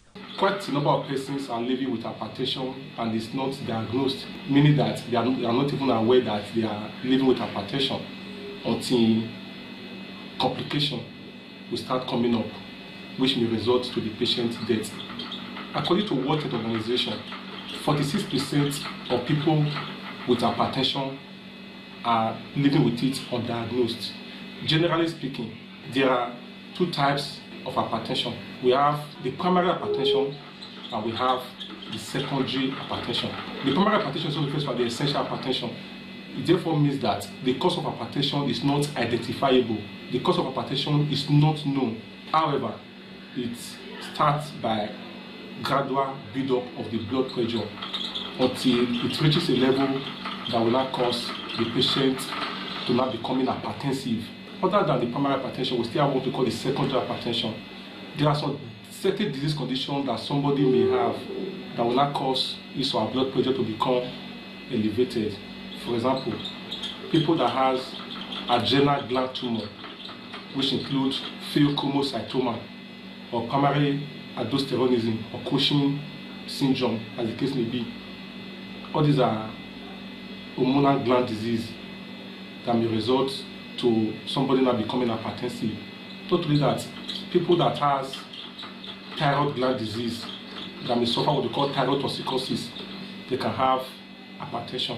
Not only that, people that suffer stress, what we call type A individual, such people also will become hypertensive. Clinically, we divide hypertension into 3 groups. We have what we call the mild, moderate, and severe. Mild, moderate, and severe. It depends on the reading of your blood pressure. That will enable us to know whether it is mild, moderate, or severe. The blood pressure is measured in millimeter mercury. The upper one, when you take your blood pressure, when you go to any hospital and they use a sphygmomanometer, which is this clinical instrument to measure your blood pressure. These are the 2 clinical instruments that we use to measure the blood pressure. This is a sphygmomanometer and this is a stethoscope. So when the blood pressure reading is taken, they will always tell you the numerator, which is the upper value. The upper value is the systolic blood pressure, while the lower one is called the diastolic blood pressure. Your normal blood pressure should fall between 110 to 120 systolic, 110 to 120 systolic. That is, your blood pressure can be 120, it can be 110, it can be 105, it can be 115 as the case may be. Then the lower value is between 70 to 80. 70 to 80, it should fall within that range. That is to say that the normal blood pressure can be 110 over 80. It can be 120 over 80 millimeter mercury. So if your blood pressure at any point in time now goes above 140/90, if your blood pressure now falls above 140/90, that is, if the systolic, the upper value is more than 140 millimeter mercury and the down part is more than 90 millimeter mercury, it therefore means that you are becoming hypertensive, and there's a need for you to be told of some certain things you have to do to ensure that the blood pressure returns back to normal. And there are some certain risk factors that will cause somebody to becoming hypertensive. And one of those risk factors is age. Most often than not, people that are 55 years and above, they just become hypertensive, even in that initial, they were never hypertensive at the beginning. The family history, it therefore means that hypertension runs in the family. When your father is hypertensive, or your mother was hypertensive, there's a tendency for the hypertension to now be transferred to the offspring, because of the genetic locus, as the case may be. Not only that, some women, when they are pregnant, they just develop, because of hormonal influence, they develop hypertension when they are pregnant, what we call pre-eclampsia. At the point when they are pregnant, that is when they became hypertensive. It's a risk factor in developing hypertension in future, even when the woman is no longer pregnant. Not only that, not exercising. People that indulge in sedentary lifestyle, when you don't exercise, when there's obesity, accumulation of fat, these are risk factors in developing hypertension. There are people that don't sleep well. There's what we call obstructive sleep apnea. When you don't sleep well, there's tendency for somebody to develop hypertension. Then people that consume high sodium, foods, is a substance that increases the blood pressure. So presently, even the NAFDAC is trying to even convert most of the domestic salt use from sodium chloride to potassium chloride. There's a need for you to consume more potassium chloride than the sodium chloride, though the potassium chloride is more expensive as the case may be. Then reduce your fatty intake. Cholesterol tend to build up in the artery. As I said earlier on, that the force of blood, against the arterial wall, when it becomes elevated. So anything that is capable of reducing the caliper or the aperture of the artery of the heart will certainly cause hypertension or cause increased or elevated blood pressure. So taking fatty food, or when there's high cholesterol in the blood that is capable of reducing the aperture, will result to hypertension. So reduce your fatty intake, take more of your saturated fat. Then not only that, there's a need for you to also do a regular body checkup. Doing a regular body checkup to identify most of the disease that is causing a secondary hypertension, and when cured, of course, it's a way of combating hypertension, like kidney related disease. Community and support social connections, engage in group activities, sport or religious communities. Sharing experiences with trusted friends or family can significantly reduce emotional burdens. Professional help. Do not hesitate to seek therapy or counseling platforms like Find a Helpline Nigeria provide localized, confidential access to mental health resources and crisis hotlines. People might just be living with hypertension, with elevated blood pressure, they move around until complication comes up. The person might just fall down when the person is going to church, or even try to give an offering, or even while in a seminar room, or even while delivering a lecture, because the hypertension itself does not manifest any symptom until when it becomes like a medical emergency with complication. Medical emergency with complication means that there's already an organ damage that is what the person, will manifest symptoms of hypertension. However, the commonest symptoms of hypertension that persons might manifest include the headache. Some person might also manifest nose bleeding. Some person might manifest, breathlessness. Some person might have swelling of the foot. Some person might manifest palpitation, which is the heart beating very fast. But be that as it may, those complications will actually come up if there's already a complication. Primarily, hypertension might not manifest any symptom. It's just symptomless. That's why we say it's a silent killer. So there is a need for one to always know his or her status. The reason why you have to go to an hospital, go to a clinic, go to a pharmacy, go to any healthcare facility nearby to make sure your blood pressure is checked.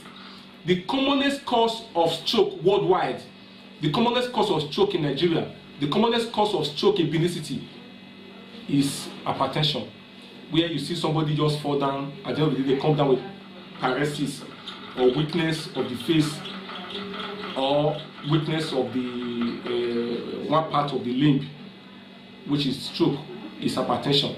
So other than the fact that hypertension can cause stroke, hypertension can also cause coronary artery disease, which can cause heart attack, can cause heart failure, can cause angina pectoris, heart pain, as the case may be.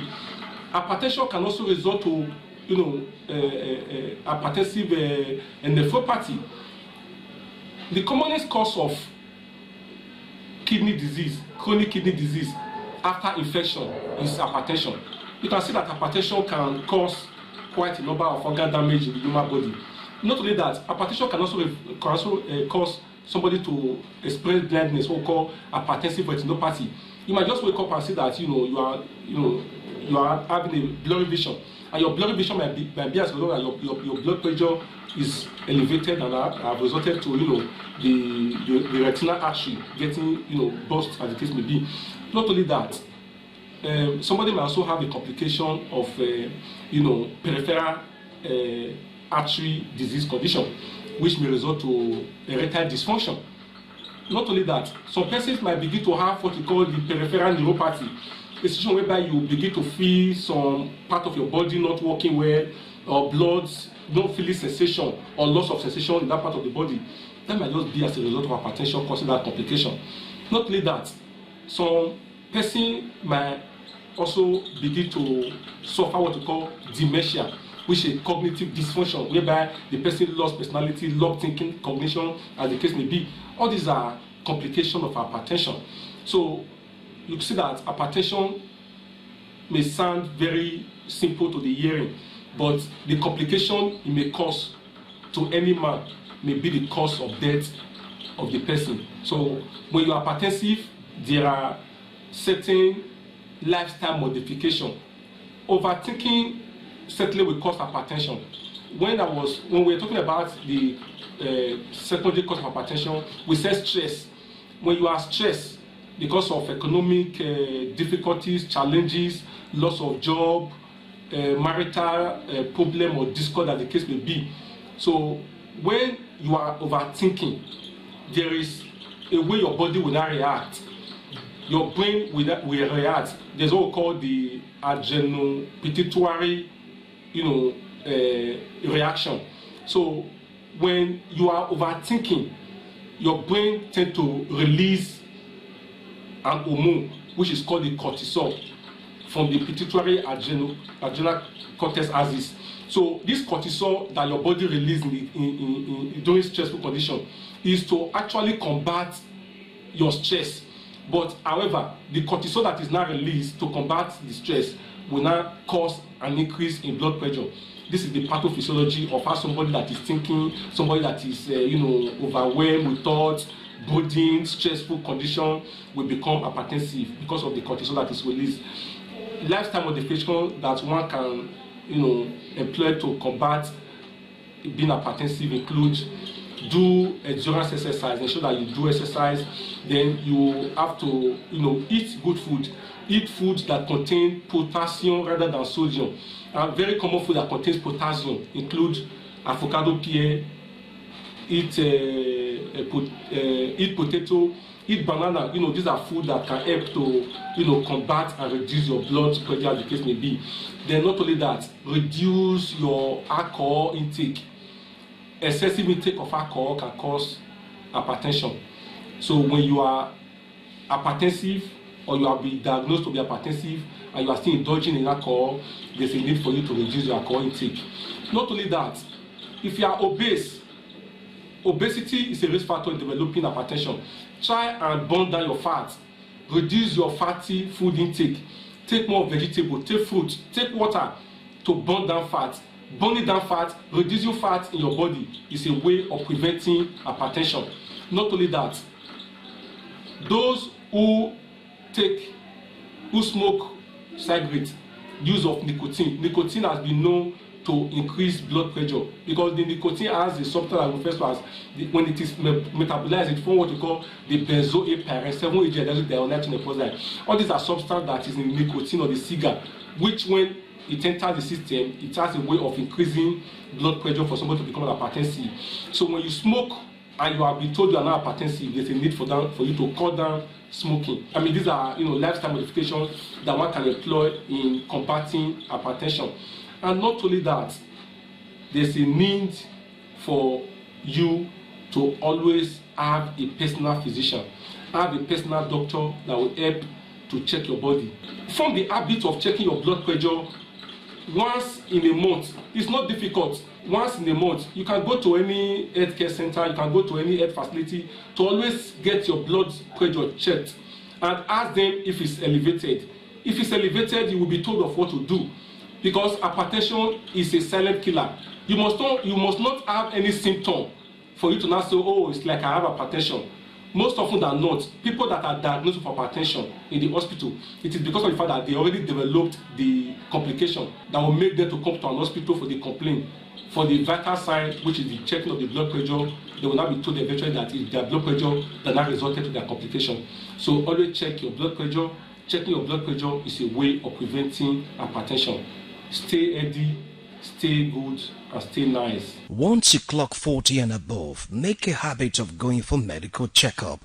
Whether you are sick or not, it's irrelevant. Make sure you know and manage your blood pressure to prevent a timely health challenge that can eventually lead to death. Remember to maintain a healthy lifestyle.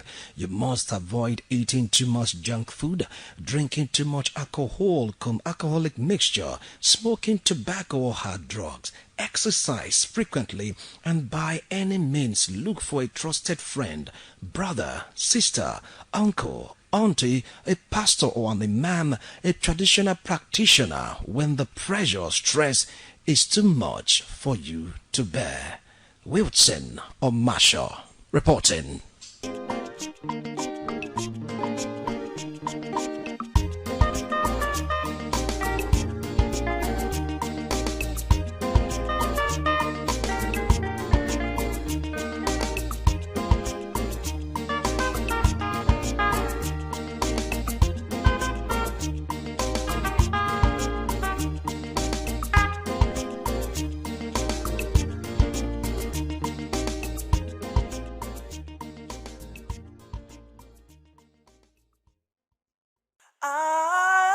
ITV, certainly the best.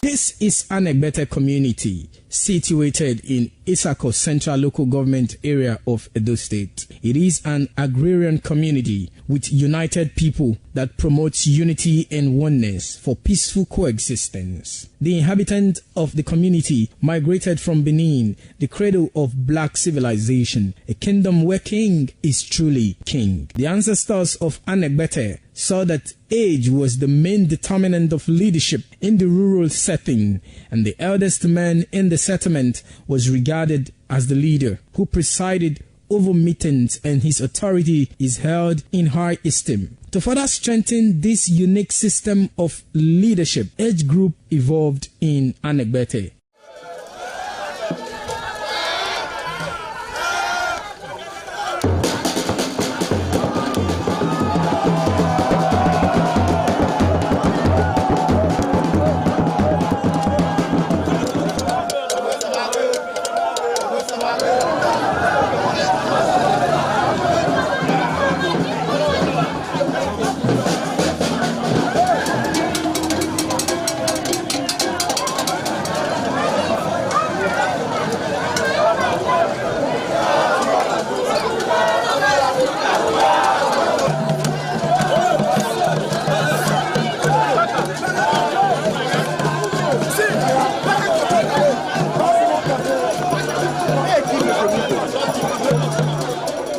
In Anegbete, Age Group is categorized into two, that is, the common and the noble. Anegbete is rich in cultural heritage, as the community at noon saw the commitment of the festival with the first set rolled out in beauty colors to showcase their might and strength, indicating their feet and ready for the responsibilities behold on them. The streets in the community with a feed up of young men and women adorned with the festival. Later, the royal family takes the stage as their children fight out royally and work in the community to showcase their might and fitness.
ITV, certainly the best.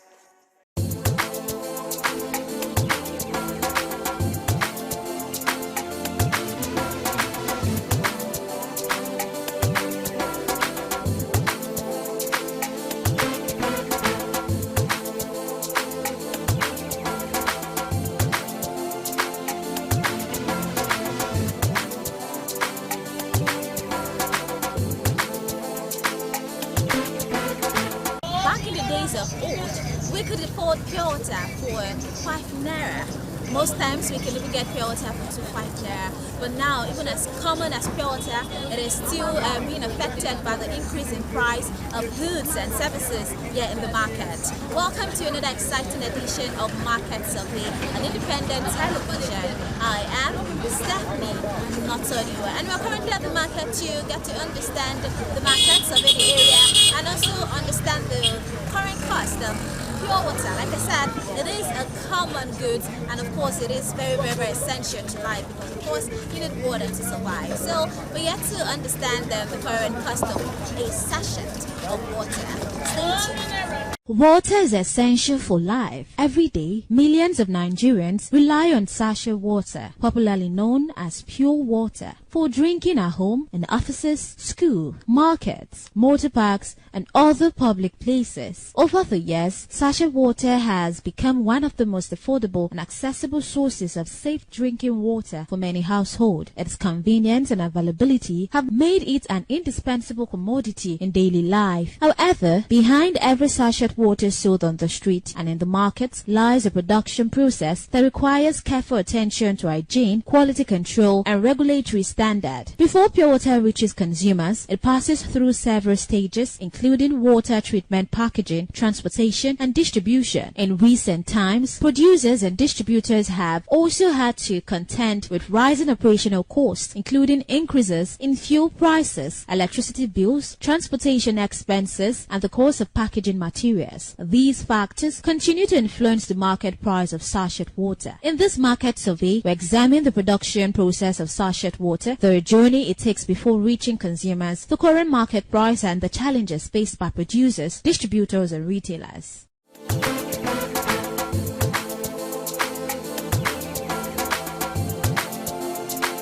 A visit to the sachet water production factory reveals the level of work involved in producing water that is safe for human consumption. Production begins with the sourcing of water depending on the company. Water may come from boreholes or other approved sources before undergoing several stages of purification. The raw water first passes through sediment filters designed to remove sand, dirt, and other suspended particles. It is then treated using activated carbon filters to eliminate odor, color, and unwanted chemicals. The next stage involves advanced purification systems such as reverse osmosis and sterilization to remove bacteria, viruses, and other harmful microorganisms. Some factories also use ozone treatment as an additional safety measure to improve water quality before packaging. Throughout the production process, technicians regularly monitor water quality to ensure that it meets established health and safety standards. After purification, the treated water is transferred into automated machines where specially manufactured nylon rolls are used to package it into sachets. The machines seal each sachet carefully to prevent contamination while maintaining the required quantity of water. The packaged sachets are then arranged in bags, each containing multiple sachets ready for distribution. Before leaving the factory, quality control officer inspects the finished product to ensure that the seal are intact and that the water meets the required standard for consumption. Many producers explain that maintaining hygiene throughout the production process is one of their highest priority. According to them, every stage of production is designed to protect consumer from contamination and ensure that only safe drinking water reaches the market.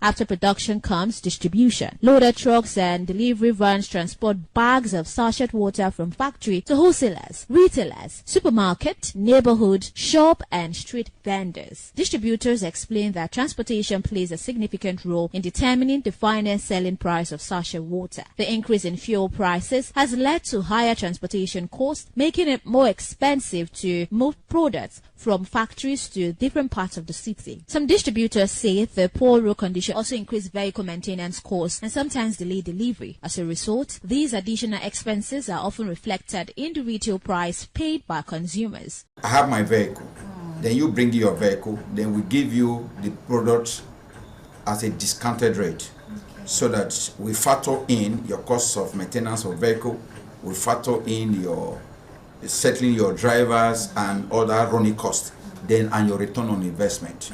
For example, if you came here with your vehicle and to give to you, I'm to give to my brother now.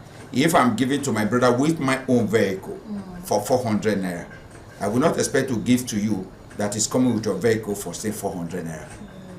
Right? Yes. Then if I'm not giving to you having come with your own vehicle, then work out what do we think that is good enough to take care of your running cost, then still have your return on investment.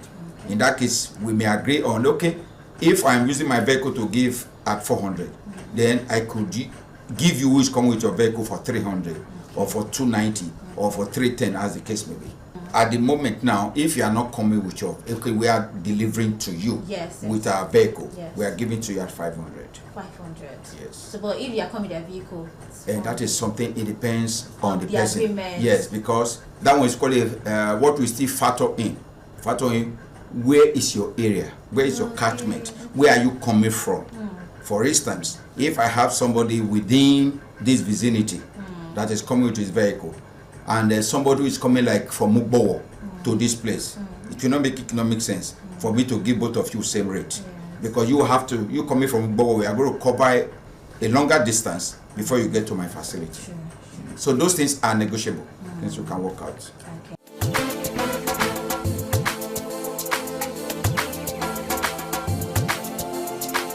Market observations show that the price of sachet water varies from one location to another. A bag of pure water was previously sold at lower price, now costs significantly more in market due to increasing production and distribution expenses. Retailers explain that they must consider transportation costs, storage expenses, and daily operational costs before determining their selling price. Some vendors also point to irregular electricity supply as another major challenge. Although many factories rely on electricity during production, frequent power outages force them to depend on generators. The cost of diesel and petrol used to power these generators are continuing to increase, placing additional financial pressure on producer. According to factory operators, electricity and fuel accounts for a significant portion of production costs. The biggest challenge we have here, which I think borders on all production outfits, is power.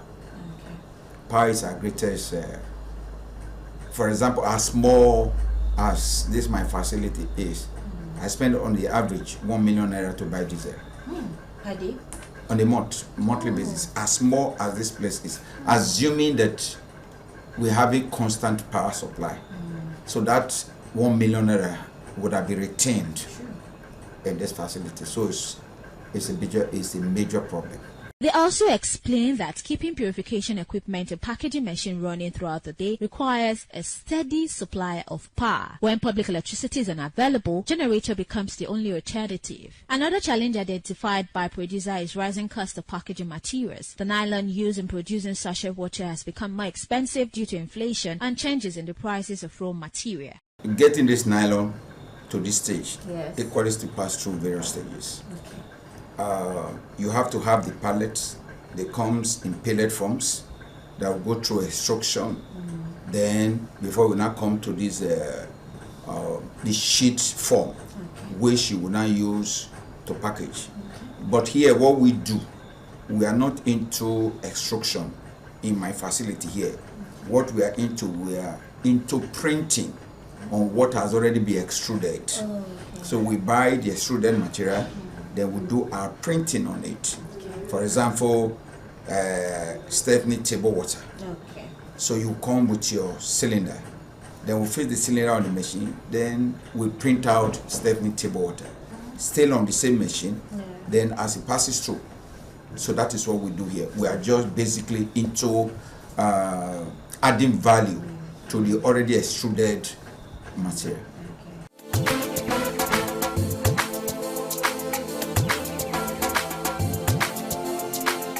Machine maintenance is also becoming increasingly costly. Production's equipment requires regular servicing to ensure efficiency and maintain high standard of hygiene. Any mechanical faults can interrupt production and delay deliveries to customers. Despite those challenges, producers say they remain committed to providing safe drinking water because of its importance in public health. Consumers, on the other hand, acknowledge the increase in the price of sachet water, but say they have little choice because clean drinking water remains a daily necessity. Some buyers explain that they now purchase fewer bags than they used to because of the rising household expenses. Others say they have noticed slight increases in the price charged by roadside vendors, especially during period of high demand and hot weather. Traders who sell sachet water also note that the demand often rises during the dry season when temperatures are higher and people consume more water. Conversely, demand may reduce slightly during periods of heavy rainfall.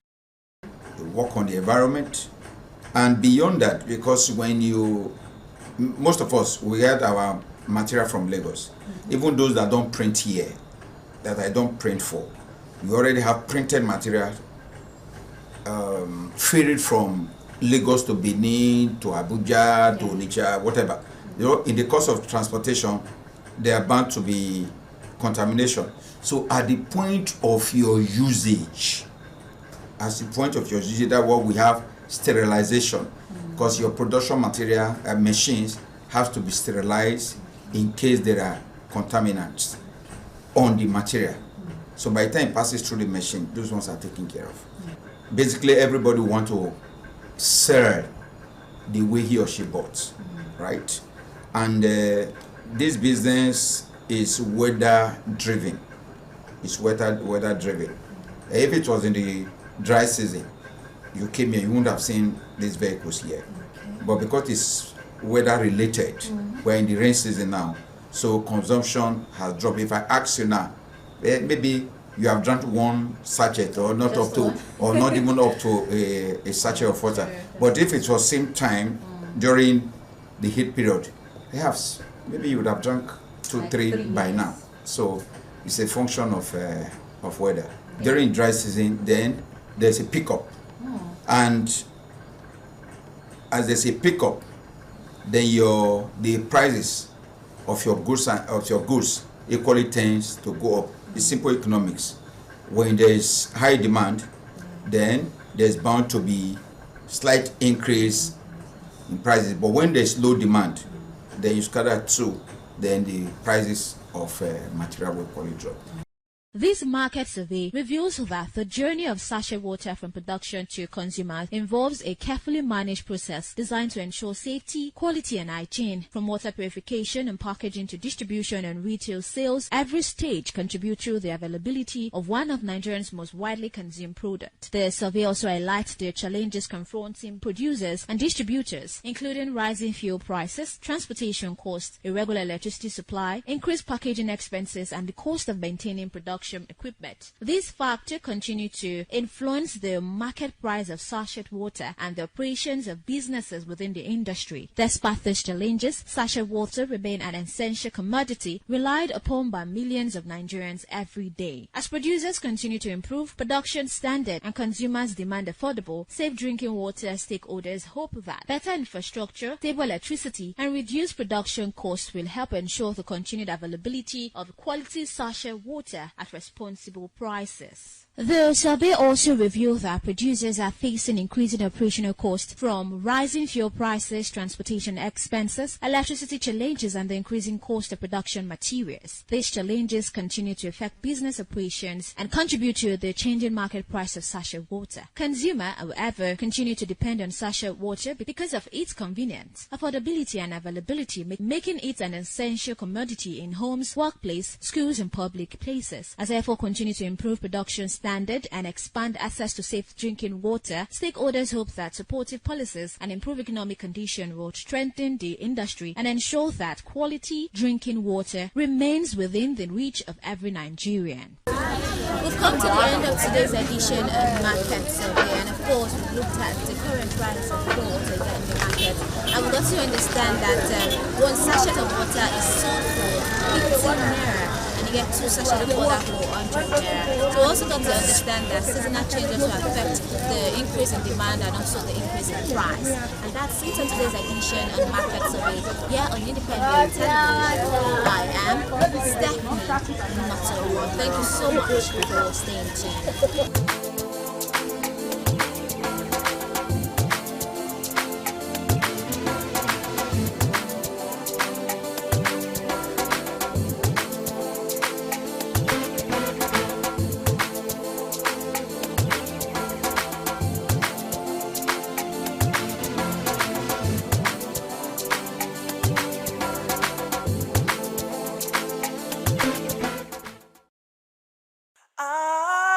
ITV, certainly the best. The threat of global warming is real. You have seen the destruction of lives and property as a result of incessant flooding. Make the environment a conducive place for all to live in. Stop polluting the environment. Protect the environment today. This message is brought to you courtesy Independent Television and Radio.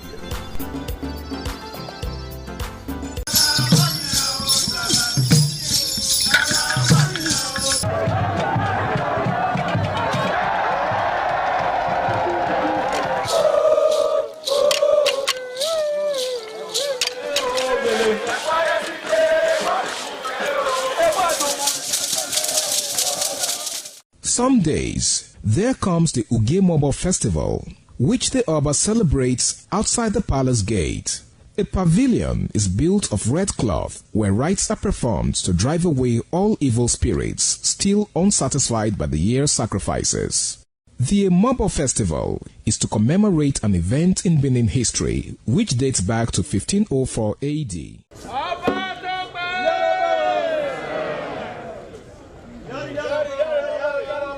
Yari, yari, Oba Tope!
The Oba of Benin added a colorful mood to the year's celebration as he walks round the city center amidst cheers.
Thank you very much for joining us on the program, Healthy Living. What is the kidney? The kidney is an excretory organ in the body, which is for metabolism. Tuberculosis affects many organs in the body, but the common ones it usually affects is the lungs. Epilepsy is a neurological problem. Okay. It is an injury in the brain which causes someone to begin to convulse, to go into fits. It is curable, but the cure is a long-term thing. If you eat well and avoid those risk factors that will make your immunity to be down, then the risk of contracting tuberculosis will be reduced. If you're healthy, then you're wealthy.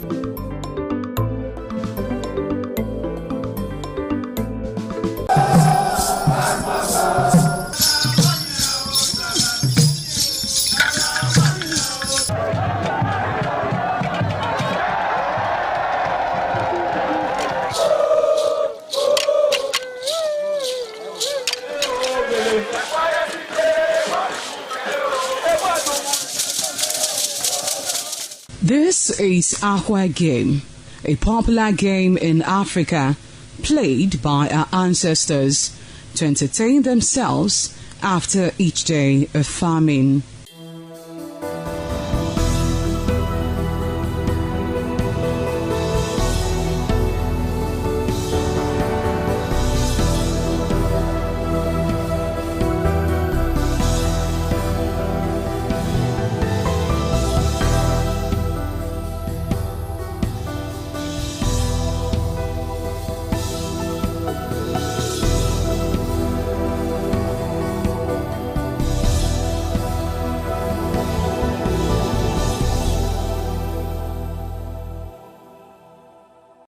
It is also relevant in our coronation in Africa.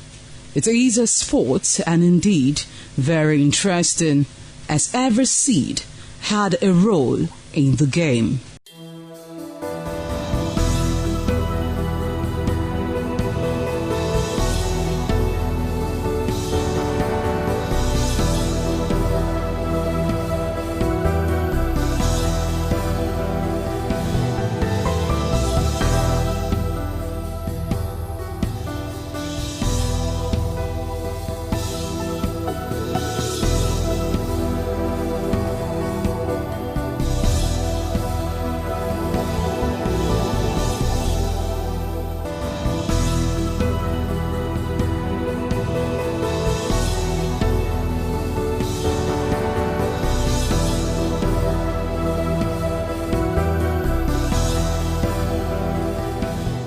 Playtime is 45 minutes per set. There is no age limit as long as you can spin Aqua Seed. Ayo or Aqua Game, known as the game of intellectual. This game requires a lot of mathematical skills. Aqua Game is played with carved wooden box containing 12 holes.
Ladies and gentlemen, what we are seeing on the stage is the Toro Cultural Princess Quebec.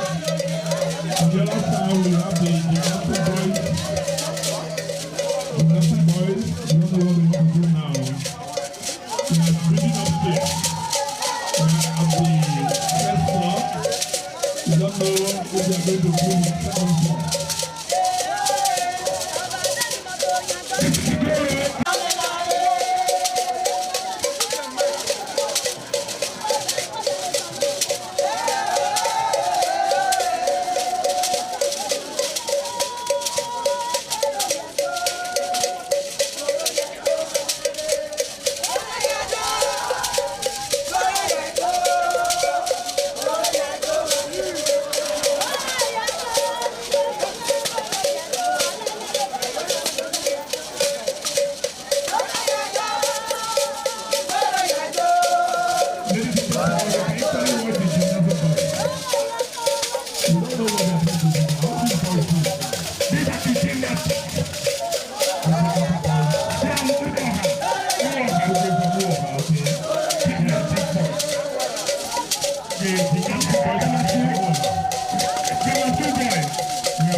ITV, certainly the best.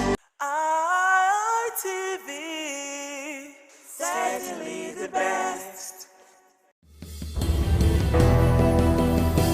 It's yet another time for us to talk about issues as they emerge in our country, Nigeria. And today we're going to be talking about the NDC's anti-defection oath that states that any candidate contesting on the platform must have to meet some requirements, mandating the candidate to sign the anti-defection oath, committing to vacate their seats if they defect from the party after winning the election. And the idea is party supremacy, and also to help curb politicians from defecting and dumping the party at will and at their convenience after winning and contesting on the platform, in order to search for other political parties that suits their ambition at will. It is a Viewpoint on ITV. I am Caroline Okonji. I'm one of those that have doffed my hat for Seriake Dickson since I heard the news. The truth is that he hasn't done anything too new. The law had always respected and expected that the political party's ticket belongs to the political party. It doesn't belong to an individual. You win election on the basis of a political contest. And that's why you find that in the ballot papers, there are no individual pictures. It is the logo of the political party. It's the political party that owns the ticket. Now, because our laws were not respected, especially since oftentimes it is the party in power that is most guilty of this kind of infractions, people took advantage of that to begin to behave as they like. And then the situation has gotten to a point where we needed someone of courage like Dickson, who has courageously taken the bulls by the horns. Because why would people come into a political party and then after party members have invested confidence in you, that you are going to raise the profile of their party and that you are going to help their party to become a sustainable party? Because if party wins an election, that party has the chances of winning again. And with continual winning, you are dealing with sustainability. Parties are supposed to be institutions. They are not just supposed to be platforms or, where you have the kind of waka pass attitude that you have in the media, in the movies. Party is an institution, and continuity is important. It is continuity that has helped Americans to establish their democracy to a point where you now have people who will tell you that they are born Democrats and the other ones will say they are born Republicans. It is only by sustainability that you begin to develop ideology. Ideology evolves from sustainability. What you continue to practice, if for instance a political party continues to practice free education, housing scheme and so on and so forth, that becomes part of its ideology. So we have had a free-for-all fight, everybody doing as he likes, until Dixon stepped in now. So I'm one of those who supports it. If you come to the question of the exemptions, if you look at the statistics of party defection, there are certain people that are very hard for them to leave their party and defect to other parties because they have attained the position, like the president, the vice president, and so on and so forth, where they are now so big in that party that they just consider themselves leaders and elders that shouldn't be running up and down. The defection is mostly among young aspiring politicians, and then some in the party who are building influence and they feel that they have enough influence to move some people away. And it just becomes, it is not on the basis of ideology, just because it's on the basis of either ego, on the basis of the fact that you want things to go your way, just your way, and then the party thinks otherwise. So I think it's a very welcome development, and I support it wholeheartedly. It is not going to be a political setback in the long run. In fact, in the short and long term, it is a blessing to political parties. I mean, if Peter Obi, for instance, had done the same thing when he was in Labour Party, he would be contesting right now under Labour Party and not under NDC. Now, one of the pushback against Peter Obi is that within a period of about 5 years, he's been to about 3 or more parties. So if he had remained in Labour Party and built it up into an institution, he and his Obidia movement would not be itinerant politicians today, which APC refer to as nomadic politicians.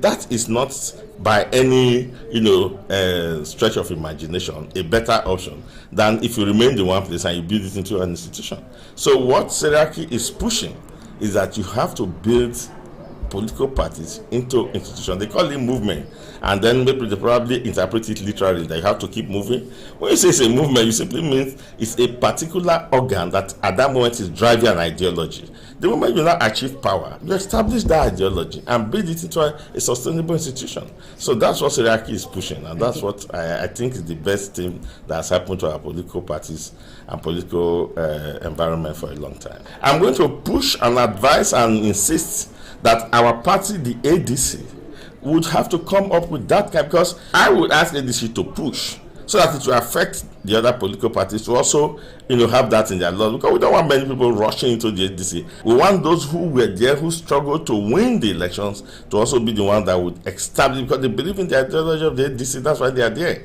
Therefore, they should be able to be part of those who will drive ADC into becoming a really sustainable institution. And in any case, we started those strategically by coming out with a manifesto that will guide all our candidates. We have one manifesto for the ADC, and it's national. It's a welcome development. That is a measure for internal discipline.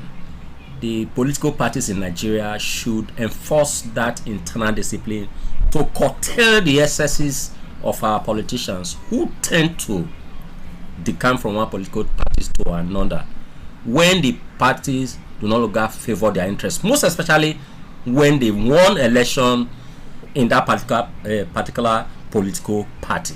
There are explicit law and a very definitive court judgment to that effect that, taking cognizance of section 68 article G of the Nigeria Constitution, say that a political a politician shall cease to be a member of House of Assembly when he defects from a political party that sponsors that election. What that simply means, every politician that wins election under a political party does not have the legal right to defect from that political party to another, except on the occasion that there is a national division in such political party that render the leadership of that party incapacitated to manage that political party. That is only a situation or time it is provided for politicians to defect from one political party to another. But what we see in Nigeria, taking locus classicus, the senator representing Edo South, Senator Neda Imasuen, who won the senatorial position at the level of the Labour Party. At the time, it could understood at the time that the Labour Party had a kind of a division in the party. He defected to APC, and in this instance, he could not secure the second tenure ticket. So, in my own opinion, every political party should enforce that internal discipline, and any politician, any party member who wins election under their platform and tend to decamp with that seat or that position, the party should do everything legally possible to ensure that that seat or that position is stripped of such persons. That is the provision of the law, except otherwise, like I stated earlier, that there is a division in that political party and the party can no longer manage the affairs of that political party. That is the only time defection is allowed, because the provisions of the Nigeria Electoral Act does not provide for an individual candidature. It is a political party that sponsors election. A member or a candidate contests through a political party. So I cannot win election in party A.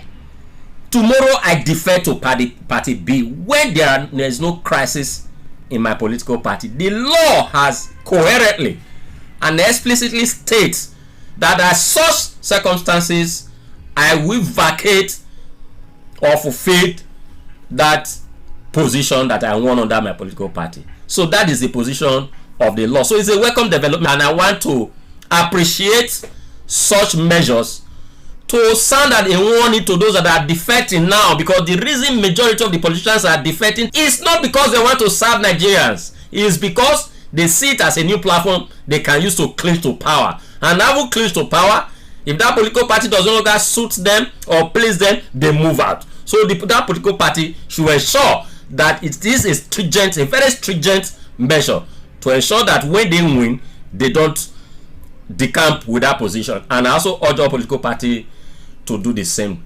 And in the provisions of our laws, there is no exemption to whether some political party or positions should be kind of alleviated or exempted from that disciplinary measures.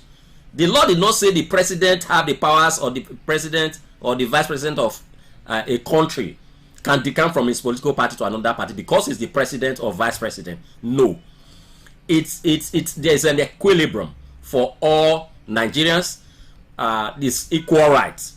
The same rights are applicable to every member of a political party. It's also applicable to the president, to the governor, and everybody. So there is no exemption. Perhaps the political party want to use it to place their presidential candidate, but the law did not exempt any individual or any position from that decamping or enforcing that law that affect defection. So if a political party comes up with measures to enforce discipline, they are turning around to also give an exemption. To me, they are not ready to enforce that law, and it's going to cause more problem, except they have their own internal rules that tend to support that. But with the provisions of Nigeria Constitution, the Electoral Act, and the Supreme Court judgment on this matter, there is no exemption.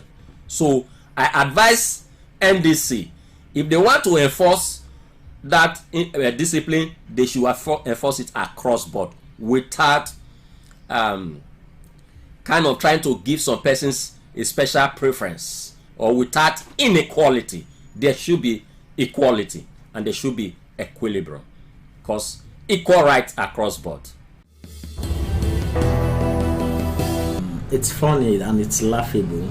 First and foremost, it won't work because the Constitution preaches freedom of association, and in one breath you are preaching taking an oath not to leave the party. It won't work. Is it a secret cult? It's not a secret cult. On the same breath, they are exempting some persons. The presidential, vice presidential candidates are not affected. That alone, spoils the whole thing. So it won't work. It not with our politicians. Trust me. Even in the NDC, it won't work. It must have to pass through constitutional process. If it passes through constitutional process and it is embedded in the constitution, that's the only reason it will work. And if they do that, yes, this jumping here and there in the name of getting party tickets. Our political parties, they don't drive on ideologies anymore. They just want to find a party that they can grab ticket from and contest election and win election and do whatever they like.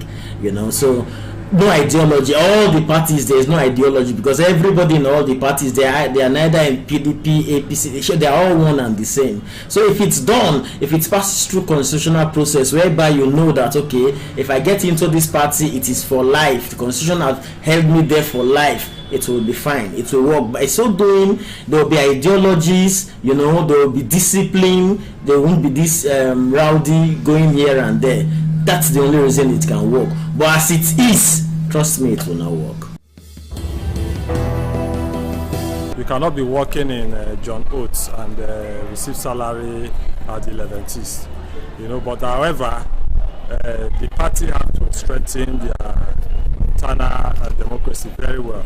So you cannot say because candidates have sworn an oath of anti-defection, they will be maltreated and treated anyhow. In fact, internal party democracy should be strengthened, and the manifesto of the party should be strengthened. A situation whereby you now depend on candidates who are now elected to run the party. That's not how it's done. Political party, all members are supposed to be financial members. That way, nobody will have a say, over the control of party affairs. What normally happens when the burden is now too much on the office holder, you find out that you'll not be looking for shelter elsewhere. And of course, it's clear in the Constitution of Nigeria, 1999, as amended, that if there is serious trouble within the party,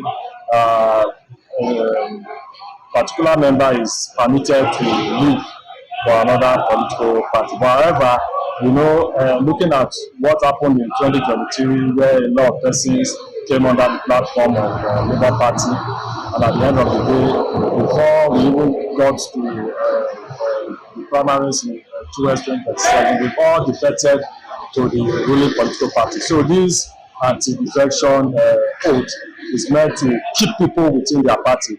If people elected you, because if you look at the ballot paper, names of candidates are not written on it. It is the party logo that is there. It is the party's name that is there. So therefore, it is the party that contests for any election. So if you are leaving a particular political party, having won election on the platform of that political party, then you should also relegate your position and go and contest freshly in that party. Every person who contests on their platform and wins an office will swear to an oath that they will not cross carpets. It's a novel idea, but we are looking at it vis-a-vis the Constitution. What does the Constitution say about freedom of association and peaceful assembly?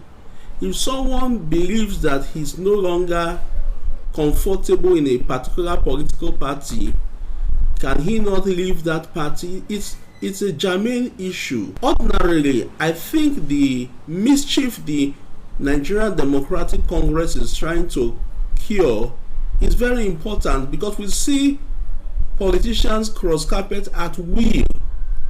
But I believe that the superior courts need to pronounce on this before it becomes binding, or the National Assembly really make a law. But we see that that National Assembly is not very willing to make such laws because they are the principal culprits in this saga. But I think that right now, that policy may not really work because it is contradicting the Constitution, which speaks in Section 40 of the 1999 Constitution as amended, which says that everyone has right to peaceful assembly and peaceful association, right to association. And so it's a new development, and I hope the superior courts will eventually pronounce on it. They just seem to have shown that they are weak, just like the National Assembly did, which exempted governors and presidents from that law that says they should not defect. I think that Nigerian Democratic Congress has shown that they are weak and that they are not serious with this. What is good for the goose is good for the gander. If you say the other political offices should not defect, then why do you not hold the gubernatorial offices and the presidential offices accountable to that? I think that they have not been fair, and I don't think this will hold water. Majority of the opinions of our respondents centered on the fact that political parties is not an individual thing, and during election you don't get to see individual pictures being put on the ballot paper, but rather it is the party logo that it's being used during election and it's seen on ballot paper. So for that reason, any individual that decides to dump a political party after winning under that platform must be ready to vacate the seats if they defect to other political party. That is the opinions and thoughts of most of our respondents. And then again, they considered it a welcome development in order to curb this idea of politicians defecting at will, especially when elections are around the corner. It is Viewpoint on ITV. I am Caroline Okonji, saying to you many thanks for watching and bye for now. ITV, certainly the best.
Oh, my son, my dear. You say, oh, my dear.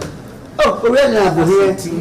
It's not a you're not over. Yes, you're not over. Yes, where's it happening?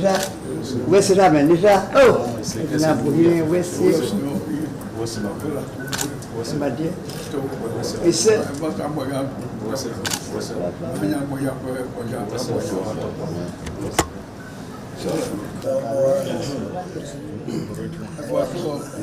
comment c'est papa voici nous irons Sama tokpe. Iṣẹ́. Ogun so Same. Hallelujah. Sama tokpe. Iṣẹ́. Wayagi ma pọn mi sama mẹ. Wayagi ma pọn mi sama mẹ.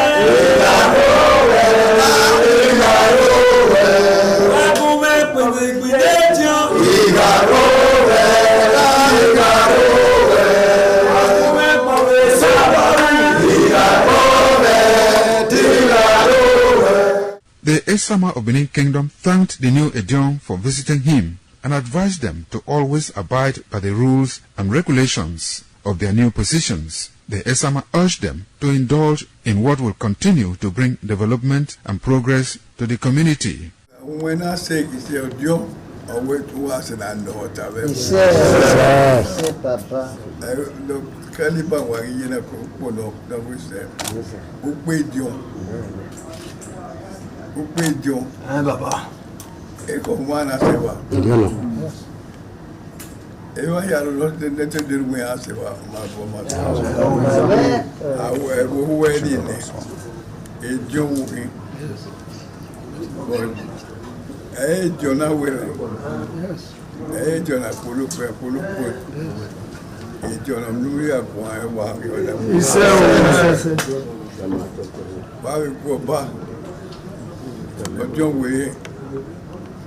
Kaje de nena ya de wuhi.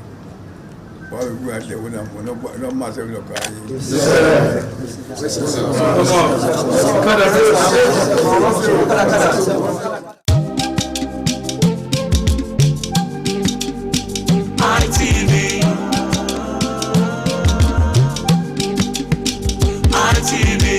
ITV, certainly the best.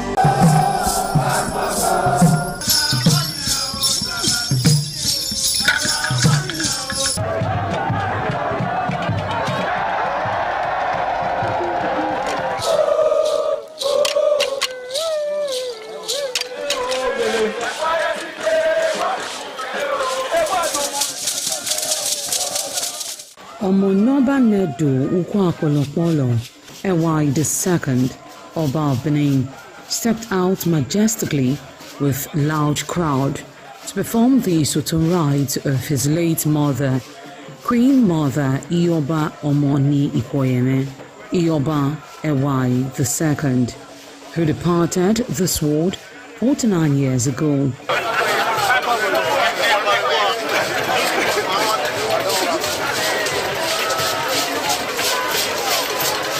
Isoton is a traditional rite of the procession in memory of the departed person's spirit in Benin Kingdom.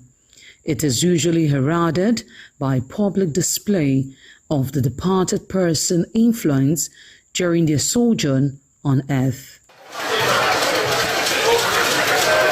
The display of a human effigy symbolizing the departed royal matriarch was preceded by the Oba of Benin, who led the procession from his palace to the Immortal Shrine at King Square in Benin City, where he offered prayers for the repose of the soul of the Queen Mother, Ioba Ewai II.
Thereafter, a priest assigned to the immortal shrine offered Oba Ewai II items for Isotong on behalf of his family.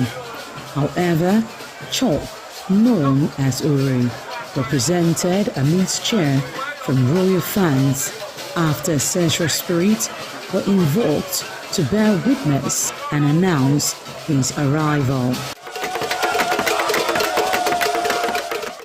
On his way home, Oba Ewai paid tributes at various pilgrimage sites, including Queen Idia Tomb, beside Oba Market, where a cheerful crowd of traders abandoned their wares to catch a glimpse of the royal personage and join in the celebration.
ITV, certainly the best. ITV, certainly the best. Of values in a society is a major challenge. In most organizations, you have what you call organizational culture, where you have those who've been in the organization for some time, transfer knowledge, transfer skills, just to ensure that the new intakes are able to grow up and function very well. In our society today, we've always had that culture where our elders will be on the vanguard of indoctrinating the younger ones so they can learn from them, adopt the values and virtues that has kept them far in life. That way, we can sort of maintain a society that is better for us all to live in. Majority of the productions of those that were funding films then were Igbo merchants. When I started teaching under the American parties, you must belong to their religion. Icons is a program specially designed to showcase our celebrities. My mom obviously tried to travel when I was 2. Bothers me whether we have been able to impart total truth to the upcoming generation. Today, our society is bedeviled by so many challenges. And these challenges that we see in the society, they are a function of dysfunctional families. And today on the program, we'll be talking to a retired civil servant who worked her way from being a typist to becoming a cash officer in the Treasury Department of Edo State. You know what that means if you've been a civil servant, so someone to start his work as a typist and then move through the ranks. That will be years of development, years of acquiring knowledge and skills, and then get to that peak of a career before you retire. We have with us in the studio Pastor Mrs. Grace Okoje. Well, she's over 70, but I tell you, she still looks 16. Anyways, that's on the lighter side. Pastor Mrs. Okoje, thank you for joining us on the program. Bless you. Good morning. Okay, fantastic. Let's begin by looking at how it was like for you to grow up. You know, there are those who are very privileged. We have this system where, we say the person is born with silver spoon in his mouth or diamond spoon, as the case may be. For you, how was it like growing up? Were your parents so wealthy? Because I know for you to be able to work in the civil service, there would have been that level of formal education and all that. So how was it like growing up, you know, through school and all of that? Bless you. My growing up with my father and my mom, both of them were farmers. Then I have an elder brother who was working in Rubber Research Institute. When he came home, my mother told him that I want Grace to go to college. My brother said, how? I said, okay, if he is going back to Benin, I will follow him. Then I followed him down to Rubber Research Institute. We were there. I read up my primary 6. I did my common entrance, and I passed Imagoro Teachers College. Thereafter, he said I should go and stay with my elder sister in Benin City at Igbesama Barak. She is a tailor, which is a fashion designer. She said she's also a petty trader. Okay. He said I should stay with her. Both of them discussed about me. He said I have to follow the line of my elder sister. My sister said, no, I am a fashion designer. Her younger ones we also take to know. We should look for. He said, but my little salary cannot pay for college. He said, well, is it not anyone look like school? My sister said, then we will look for. Then I look for institutes. I was still selling in that counter. Walk from there to Oba Market, short Lagos Street to buy all those petty things she's selling. After 8 months, they look for the Commercial Institute at Igbesama, one Mr. Aloha Institute. So thereabouts, they transferred the husband. I go along with them to Sapele. Reach there, stay with them for 4 months at home. My sister was trying to reach my brother. He said he has no money. He said, okay, let's see. Myself and my sister, we were not looking for. We get a institute. It's a commercial school. Just continue. Then we back to follow them to Sapele, they transfer the husband. Reaching there, we look for a commercial school. Then we got one at the Sapele there. I started schooling. Thank God, he later called my brother and settled the man that operated the institute. I start. Before that 1 year, they worked their transfer to Benin. So you went from Benin to Sapele. With my elder sister. Back to Benin again. Yes, they now come back to Benin. In that place, my brother said, I don't have money. I called my brother, say, I cannot stay at home. You know, by learning, it's just like a shorthand. Okay. As you learn shorthand, 2 days you forgot what you wrote down. If you are not practicing it. Okay. And I said, okay, look for. I said, for the typing, I'm okay. He said, okay. I enroll, ROC, I passed. But I still let him know I cannot just sit at home. And he was managing paying for me.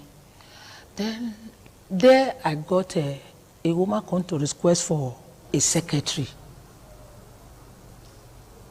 for the institute that I'm practicing now. Okay. I said, I will work. Oh. The woman said, okay, you will work? I said, yes. He took me to the place. It was a warehouse, bookshop warehouse. You see, whenever they want to order books, I will be typing. I said, okay, put me there. I spent 1 year plus there. Then I sit down, I said, the money is too small, 800. 8 naira. 8 naira. 8 naira. What year was this?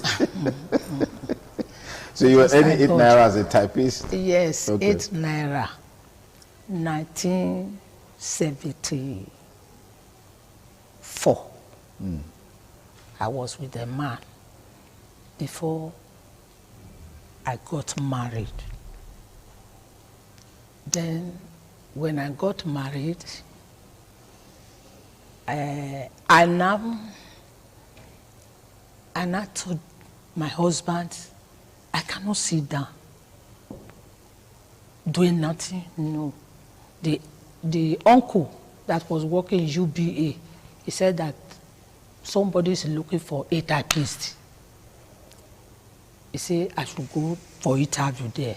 When I got there, the man employed me, which is a motor company. Okay. I was with them. How much was your salary then? Because I know the first salary is 8 naira. I'm sure it would have been better by this time. He still say it, what to do. He said, I will increase it. I said, okay. I said, 12 naira. I said, okay. I started working. In 76, I got my first son. And I sit down. When I resumed, he didn't pay me. I said, well, let me. Then he now employ the security man. The security man look at me and say, say, lady, you are very intelligent. So this your work. You are not the type to work in this kind of company. Look for government job. I said, how will I enter government job? He said, don't worry. If they used to buy newspaper, he said, when they bought newspaper and there is an advertisement for vacancy. For vacancy, I will apply. Okay. Get you. My husband took he applied. I sent the application into 3 places: Ministry of Agri, Ministry of Education, Ministry of Finance. I went for interview for finance first, and they replied me. They employed me. Wow. That's how in that I entered the government job. Then we are still there. The director will say, no, I will increase your money to 90. Do you know how much government is paying? Do you know 30-something naira? He will pay more than that. I said, no, the closing time, I have a baby. He agreed with me. That I started from Minister of Finance headquarters. From headquarters to Accountant General, they transferred me there. From Accountant General office, they took me to Treasury Department. That I ended in Treasury Department in Benin. Then, from there, they transferred me to Auchi.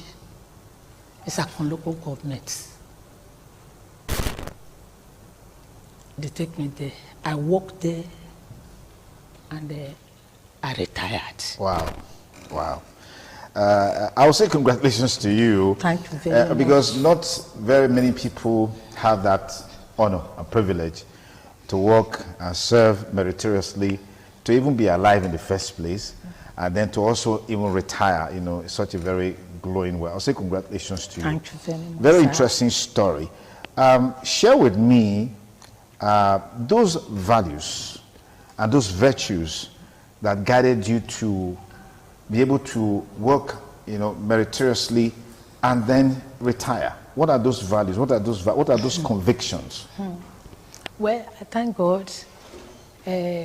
One of the things that really guide me, I learned many from my elder sister, which I was thinking is punishing me. I never know I'm under training. Any offices that I work, wholeheartedly I work with them. Where the company number 1, number 2 to the government office, I work with them well, and I love my marriage. I love the children, even my husband. To the office I work, I retired, and those things that I put in place, it is not by my power. I say I put them. I value myself. I value my next neighbor. I even to other children, even to the where I'm married to. So there are things I do that one of them was saying it's not that you put as a pastor. You have been a pastor for us the day of my celebration. He said you have been a woman of God when you come into our compound. So I really place things so that the way many followed it in the offices before you will hear, Mama, I know you are praying, I know you are reading the Bible. I will say, come and join me. So I started doing all those things. I got some things that I put in place today that I never shake for anything. Fantastic.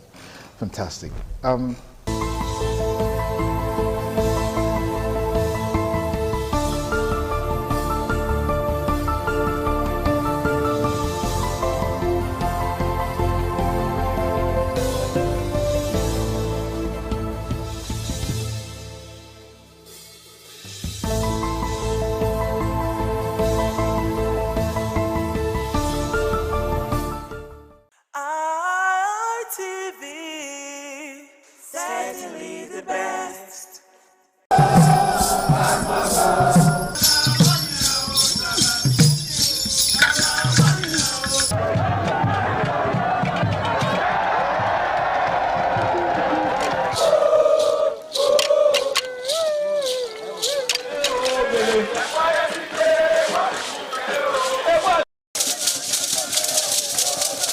In the evening of the initiation day, all the newly initiated Edion danced to the residents of the Edion Way and also visited some homes of the various senior elders, where Chief Elder Ogbeide Onwonse was very conspicuous, especially at the country home of Sir Chief Dr. Gabriel Osaro Igbenedion with his family on the night of the initiation.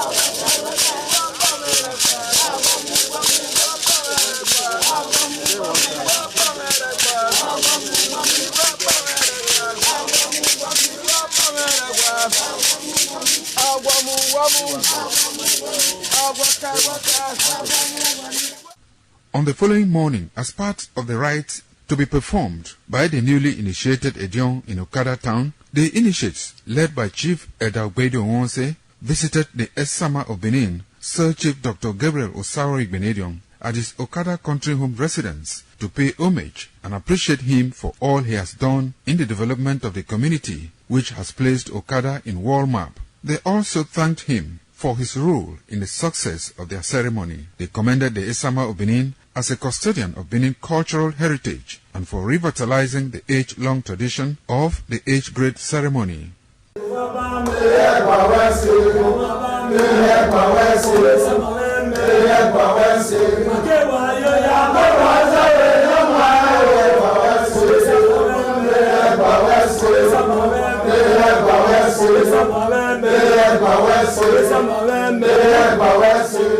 Yes,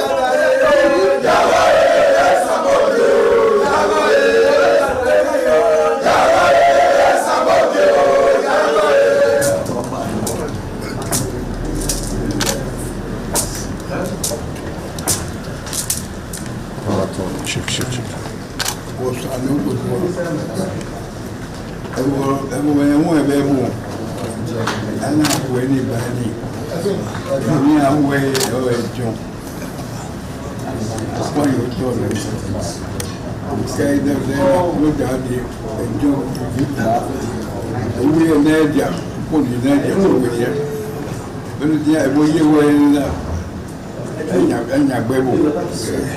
You got my way, sir. John Luena over our talk.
ITV, certainly the best.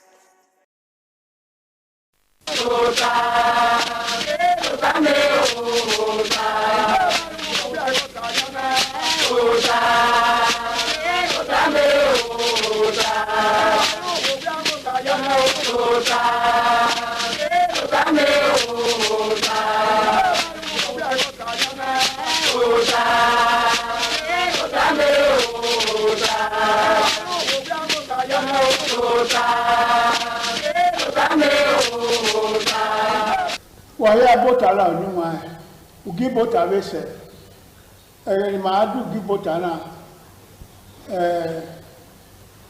du ya no kwa ya de mode ma adu die ugi bota de na ni wa okay ka bo akan ma ya fe sisensi kate awe okaigele iredu no mono ba gbe na tie ona tie ya fe ya na gba begwa eni ya fe ma gwa kan ni wa no ogun e ni ara ogun e gwa yebe na ore ma wo tan re pastor kabaru namure iredu no wo me wa be ne re kai wa be idayo wabi tota ofo bosa obago yaro oba atokpe ise owere wale timale Victor Gisugbe Dona uzomo wa weseri wana gbe okoto ya dan he ewe matare urana kugbakere osale gbonu ri honu wa ya hene wa be anwu na lele oba atokpe ise me osa bosa je no ye no ri doba yo ka we do ya fe ina be ha ka gbo ni worldwide me we go to wa ya fe osa ba no je mani ma ya fe ise oba atokpe ise anyway re ma gbo ka wọ́n wá wọ́n kà lè dìde rẹ̀ ẹ̀dọ́ ọ̀pẹ́ ìmàkẹ́yìn ló kàn ẹ̀ ṣùgbọ́n láyé tó ta òkìkí náà mọ̀nàbọ́lá jìnnà kí ẹ yá fẹ́ kẹ́nà yáyù láwẹ̀ náà kẹ́nà má yáyù láwẹ̀ wọn láti àwẹ̀jọ́ wèé ní agbá òde ní agbẹ̀wẹ̀ ní orí yé ẹ̀ námẹ̀kì náà dọ̀lẹ́ yẹ̀ sí ẹ̀mẹ́ náà ní wọn ẹ̀ ọ̀kẹ́rẹ́ yìí náà kẹ́kẹ́ náà ká yù wà ọ́ na miewe ezo no ro luwa we dadu wu orewo dadu igwe onu wa kan yi keke ade tewe oto na we kin inu oto na kin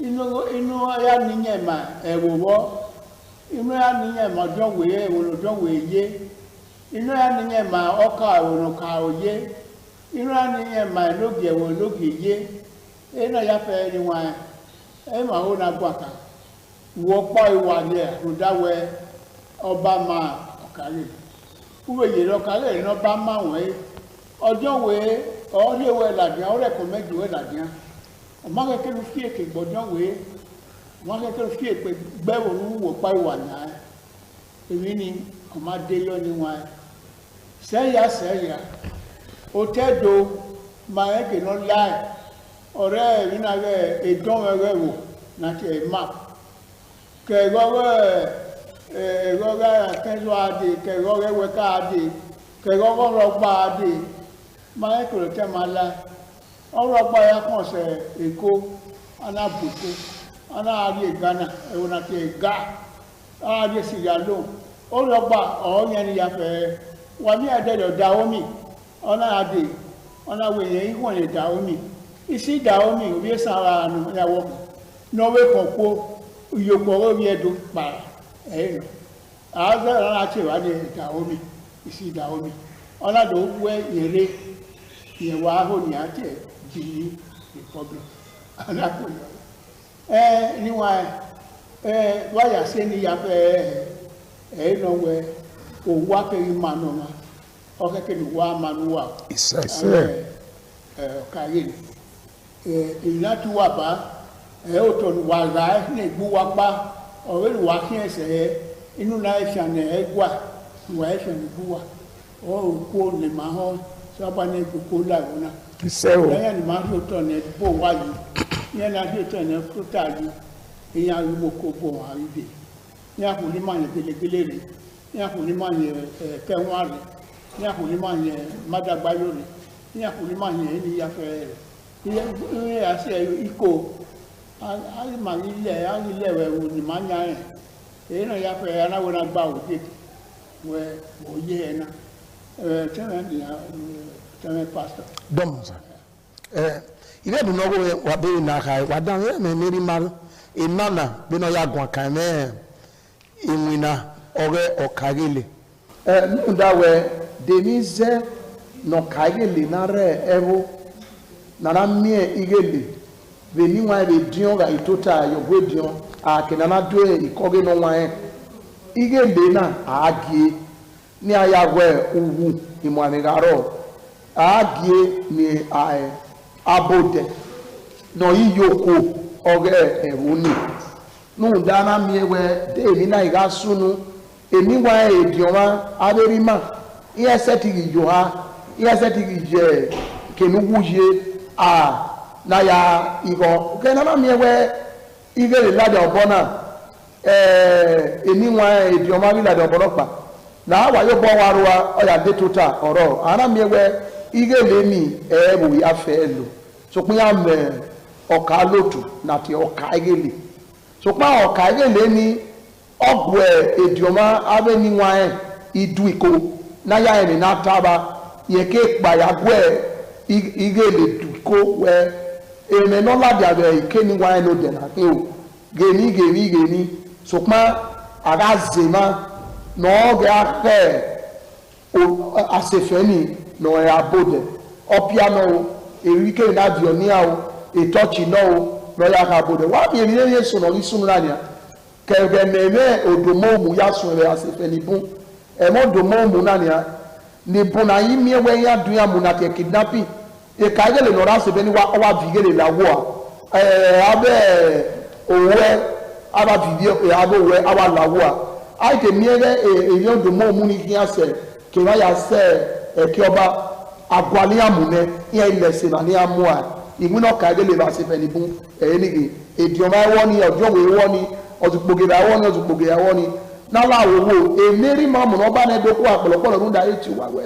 na pagberuwe na ra oyoto na ohie abode na ya he ni awe ni magari biye ni muni go ge mu maria emune mu saka re maria na pagbe na he uwu na re kebo owe amiewe owo no na amiewe iyota ogale owe osi edwa atokpe eni wa e no ta omo no ba ti awo ka ye le ya fe zeri kata si ana gun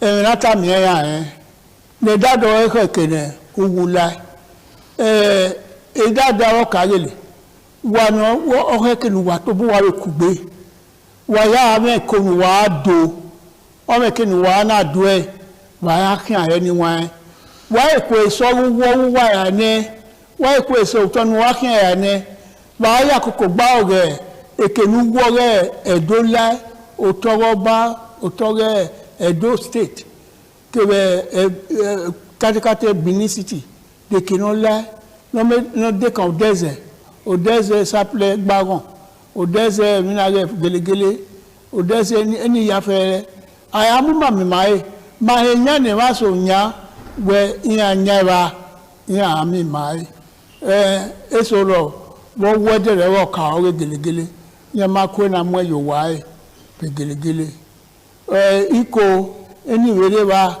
ya uzon we ya wa nya ma e pe ni ake ariba but supa ya nya to o te bizu gbezo domo aba wa wese abina yunu kan na ko wa so mo yen me o te meta bange e cavalry ona we take we mu wa ho we iyotan oloho me na we ahie tani awe okari tendo do yi we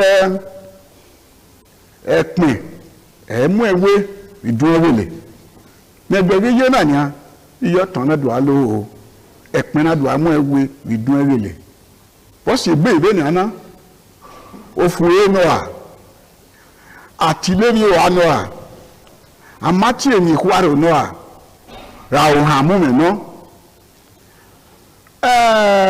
awewo ho ga ko yi na wo ba ana mi we eyigele na gele pagbewe be ni ma ya si won dede gbe wa pagbewe wa ga yiri ya na pagbewe o ga lowo atemi we ogodo mu obu no ga do gbe na gburi na atemi we do vewa otedo huda owedo yuma sopon ewon pa eyin ata mami ri imaragele kukugbe mudawe akukugbe ora agwowe na manase ti buwen akukugbe ora agwize nege na fun na ahukwa mami orin pa omo ma bowo owo isoro to ame owo ni seyin mo owo na ahe oto o ma re ki ra wayo oruwepo wa fun do ni yo ni tuti abe ikaile no baze obo ma wa obe yeru musu wa igbo ba delero ari wa ba o ana ma hefua na tie we dogun e delero yi o we usu pa no ba ne we eyin yi mi o ni keno kavu we eko emi we yo nata gelegele abi kikini wa ile ga o edona uga mi o ka ke mete mu ni ha magume yijo mu hu da na re gba me ye pupa ara mu me o lo go se mi million ya fe gbe ladian ke ba di pa ni a de la na mi we orun pa ta we emi sunu we ni a o irele ya ve ladian ya la gele hu da we iye lo ha owiyan eronu we na bi o na yumura won to nwe ke no to we la nwe ke nu gbo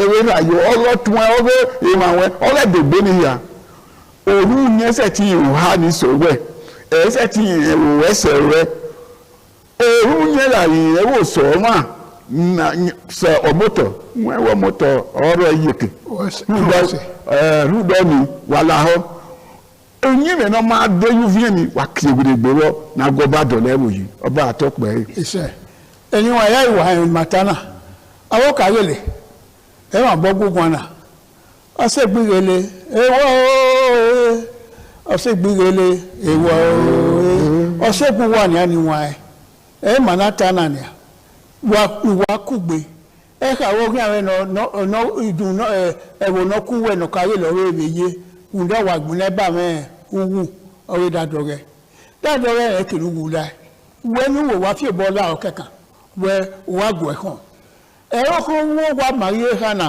o ko wo wa do me we o ko wo wa adodo wa mu o ko wo ekenu wo re do lai o na gun akana na me we odomo mu ma do na wa mu yi no wa ji okugbe be no ye na me we de o ko inare amadu mamu mama ile ko awo wa ile ri don le bukia Oyabuja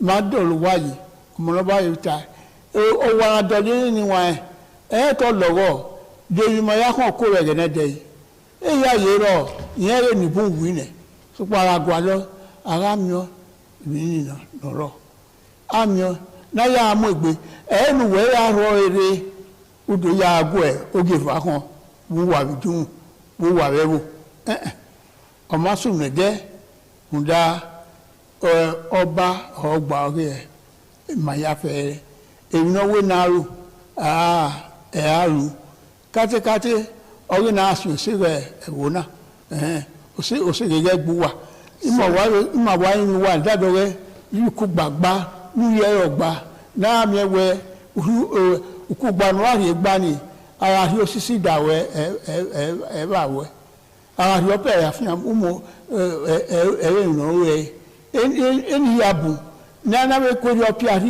ẹ̀rọ ọlọ́rọ̀ ìyá àzí owó kìnìún àdéhógè náà ẹ̀rẹ́ ni àtẹ̀yẹ di ìyá mi ìlàsìwá ẹ̀bí bí sọ yín àrò ẹ̀yà rọ ọ̀rọ̀ àrẹ̀wò náà náwó ẹ̀wọ̀ ẹ̀tọ̀bọ̀ ẹ̀ náwó ìgbére náà ní ọ̀yà hàn kó nìbú yà fẹ́ ẹ̀yà yìí rọ níwọ̀n ẹ̀ náwó máa dẹ́ ẹ̀wọ̀ náà yẹ̀ sí ní ẹ̀rẹ́ lọ́wọ́ máa ọ̀tún ẹ̀gẹ̀bí kí n bọ̀ ni.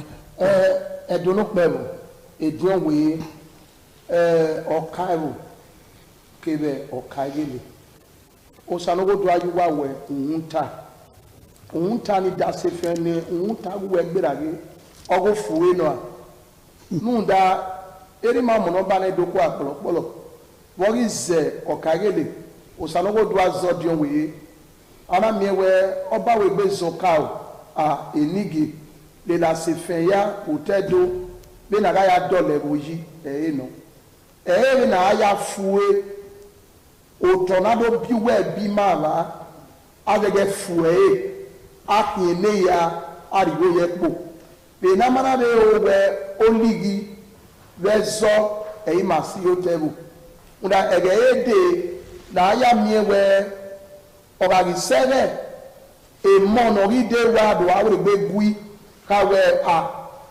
bá yìí sí ayé tọ̀fẹ́ má èké náà má kẹ́kẹ́ ní a fi hùn yìí ìyá ká fi hùn yọ ẹ̀wẹ̀ sọ̀rọ̀ nọ̀káyé lè yé ẹ̀wẹ̀ yá káyé lè yé nèdí ọ̀wọ̀ èyí àmì kàdàpílà láàrú pínsẹ́ ládọ́lù kpojì sùpàrà fi ẹnu tọ́ ẹ̀wẹ̀ sọ̀rọ̀ rọ̀ ọ̀wọ́ ẹ̀rù wẹ̀ ká ọ̀tẹ́nẹ́ ká ẹ̀ bá wẹ̀ èkó náà bẹ̀pẹ̀ adó amú ẹ̀gbẹ́ wọ́n ọkà ìgbọ́ ẹ̀gẹ́lẹ̀ ńdá náyẹ ìgẹ́lẹ̀ ká ni ki abode emeki ememwa emegbeyo alera asi ane bi ado yoba bo eni ni wina no ka je na bege leki eni na la wo eni ma tuwa o ma be bo tuwa o o ke ni wa eni ze no salo bana zuwa yira le me na sa wa ka we ina no ko te are ye gburo la wa ara enye janere yo aladi abaga iwe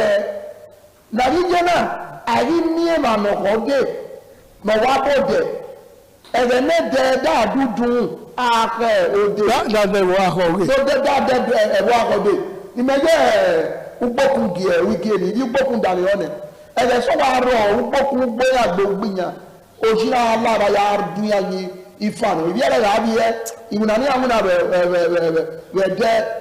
de be na ya ka so ya re anya era bi ma la dia ya ka no waru gbe no gbori wa so gbe ka e no ba ko de ogbo so wa e ke fuge ogie e ya waru awa nwa yi abiosi mo bo ana do mi ewe e na so ni ide na ga mu ni ya ni mo so agiga ime so won o sa ba ge na agiga ri na ba mo position na were na ro ana do mi ewe ona do yoto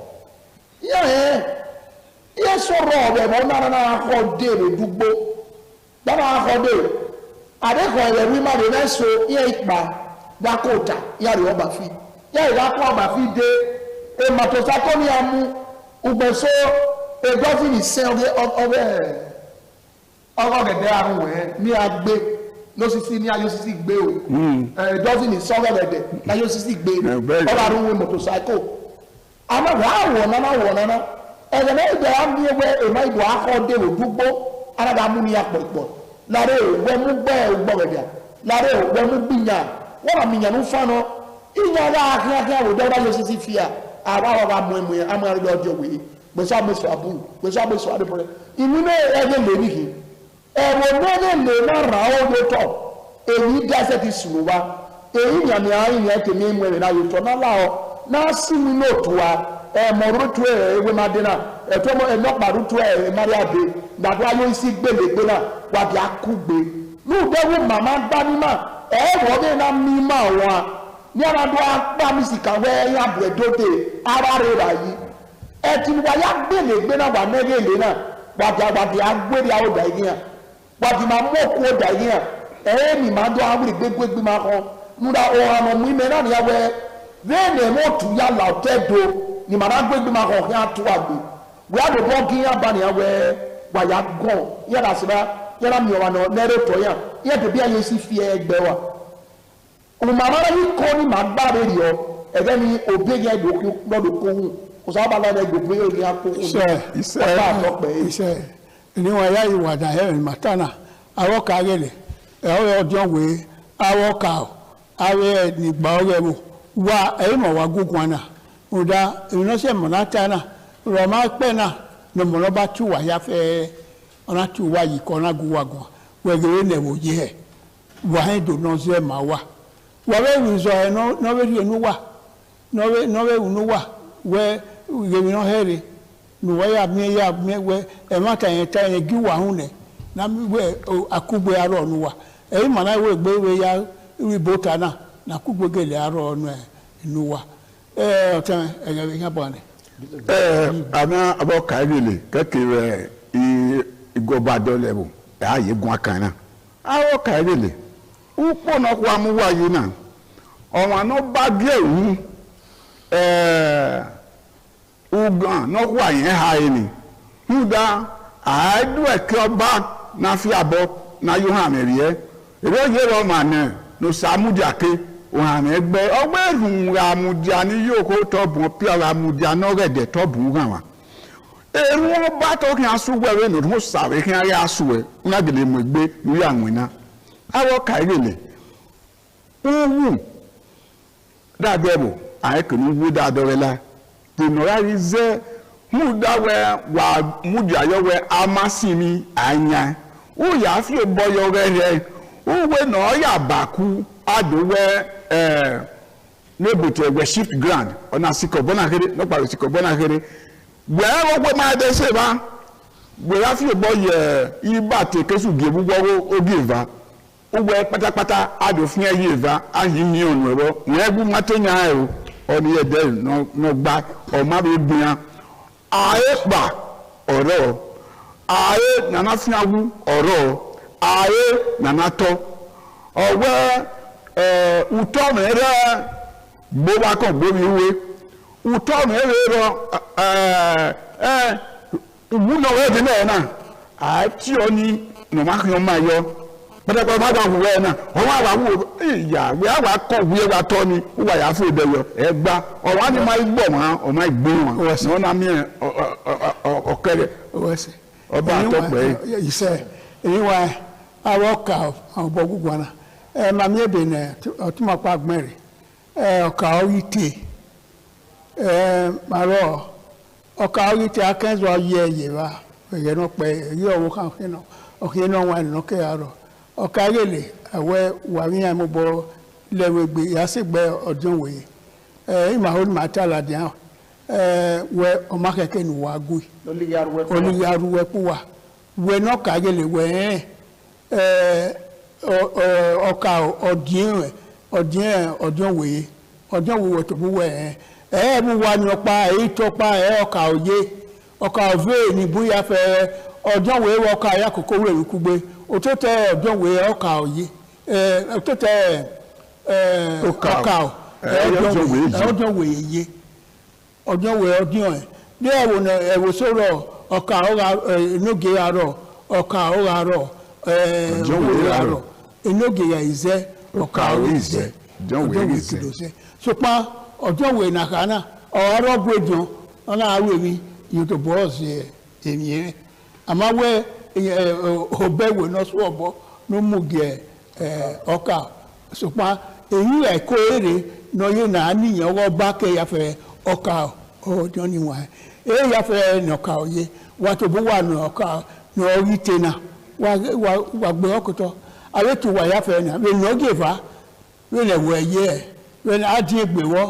ǹdà ọmọ kẹ̀kẹ́ náà wà ní tẹ wà dòlúgà wẹ̀ òdẹ̀ wẹ̀rẹ̀ gbeni matana na kugbemi kina ro nuwa yakini wa maka bo pon re e ma ya fe ni da hima ugi ore ibota e ma ta di na e ma mara mu gi ibota di na yoto oba atope se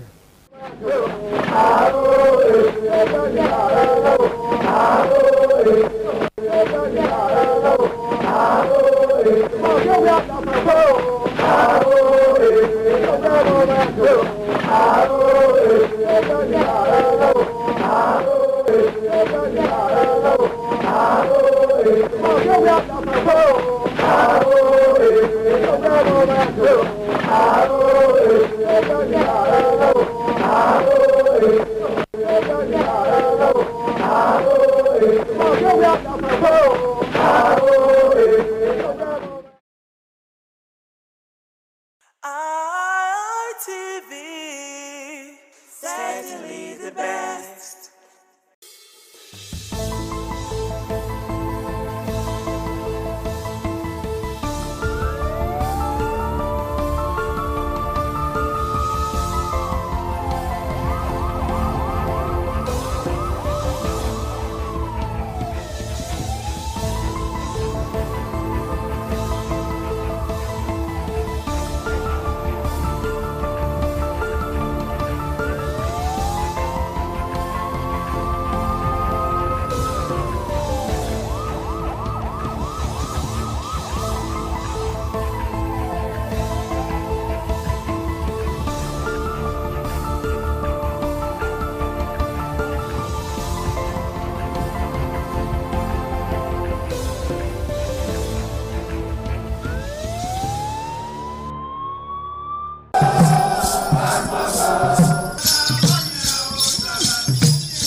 What does one do with a bunch of memories?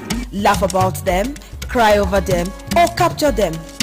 I know what I'll do with such memories. I'll showcase those memories. Yes, I will show them to the world. I will flaunt those memories. Showcase that marriage ceremony of yours. Burial ceremony? Yes, let the people know that you buried your person in a grand style. Thanksgiving, ordination, baby dedication, housewarming party, and lots more on your entertainment program. Memories on independent television every Sunday. Remember, for your event to be considered thick and classic, then it has to be on Memories. Memories. ITV, certainly the best.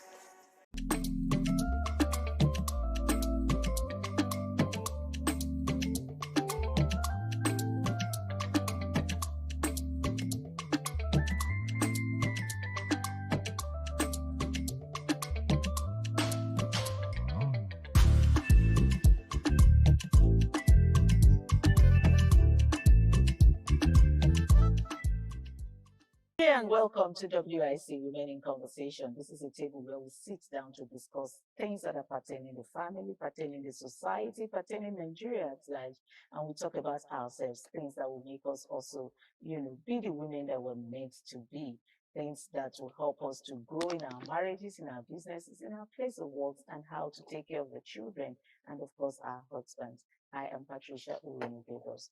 To just do this with me today on the table is on my right, I have Ms. Bola Ige Oyebade. Ms. Bola Ige Oyebade is an artist and also a real estate consultant. You're welcome. Thank you for having me. Good to be on. It's good to have you today. I hope you didn't find it difficult getting there. No, not at all. Thank you for coming. And also to my left, I have Miss Oluwatoyin. Miss Oluwatoyin Sani is the founder of House of Refuge Foundation, and it's also a table shaker. She's always shaking this table whenever she's around. Tony, thank you for finding time to go. One of these days, we're going to be talking about your foundation and also talk about your work in Nigeria prisons. We'll find time to talk about that. And also on this table today, we have Mrs. Gift Furera Onuzo. Mrs. Gift Furera is a chef, is an executive chef anyway, not just a chef, not just the ones we see, the AI chefs we see on Instagram. She's a complete chef, and I'm looking forward to, having a meal set up on this table so you all can see what she does. Thank you for finding time to come. Thank you so much. Okay, today we want to talk about, let me see what we're talking about today. Today we're talking about marriage after divorce. I don't know if you understand the contents of this, the context of this topic, marriage after divorce. Some people were married and they divorced. Can they marry again? That's what the topic is all about. So I want to start from you. Let me start from you. Okay. If you have to dissolve your marriage for whatever reason it is, we don't want to know what reason it is. Whatever reason it is that made you to resolve your marriage, would you want to remarry? If I see someone that we have the same values and we're compatible, I would want to give it a try. Again, yes, I would want to, because it's all about companionship. So sometimes you might think you don't want to because of maybe your past experiences.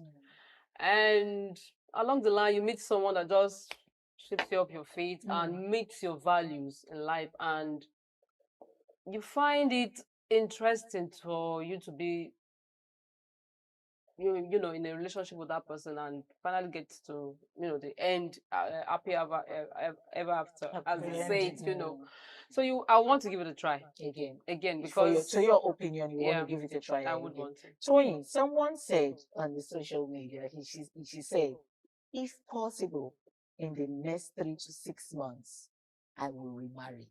Why do you think she said so? And would you do that if you were in her shoes? You divorce and then you meet someone in the next 3 to 6 months, you're ready to get married again. It depends. marriage is sweet if you're with the right partner. Marriage is something else if you're with the wrong person. There is emotional connection, emotional connectivity. And most of the time, we will always leave the maturity out of it. Maturity play a very good role in understanding in marriage. I'm still saying it to everybody to know that the best marriage is the marriage between two friends. A friendship that transcends to marriage always lasts long. Whatever that can make us choose to be apart, there will be reasons, different reasons. That question, is it to be married to that same person or another person? Another person. Even to the same person, it is possible. Because at times there's immaturity. At times there will be, we didn't really find time to know much of ourselves. Or we are still baby. So many things that we're supposed to ignore. We take it to be a capital issue and end up breaking the hope. By the time we went on holiday and we now come back. That's separation. That's separation. We now see a better of ourselves that is more mature. She's more understanding. mature, more understanding, more tolerance, more days. We can go back and make a perfect marriage. I keep saying it, that marriage is the only black market that I've ever seen in life. Because what you are buying, you don't know. No matter how beautiful the package is, initially, you can never know the content until you get inside it. And do you know it might take more than 5 years to know your partner? Even more. So if I now say, it depends on the connectivity.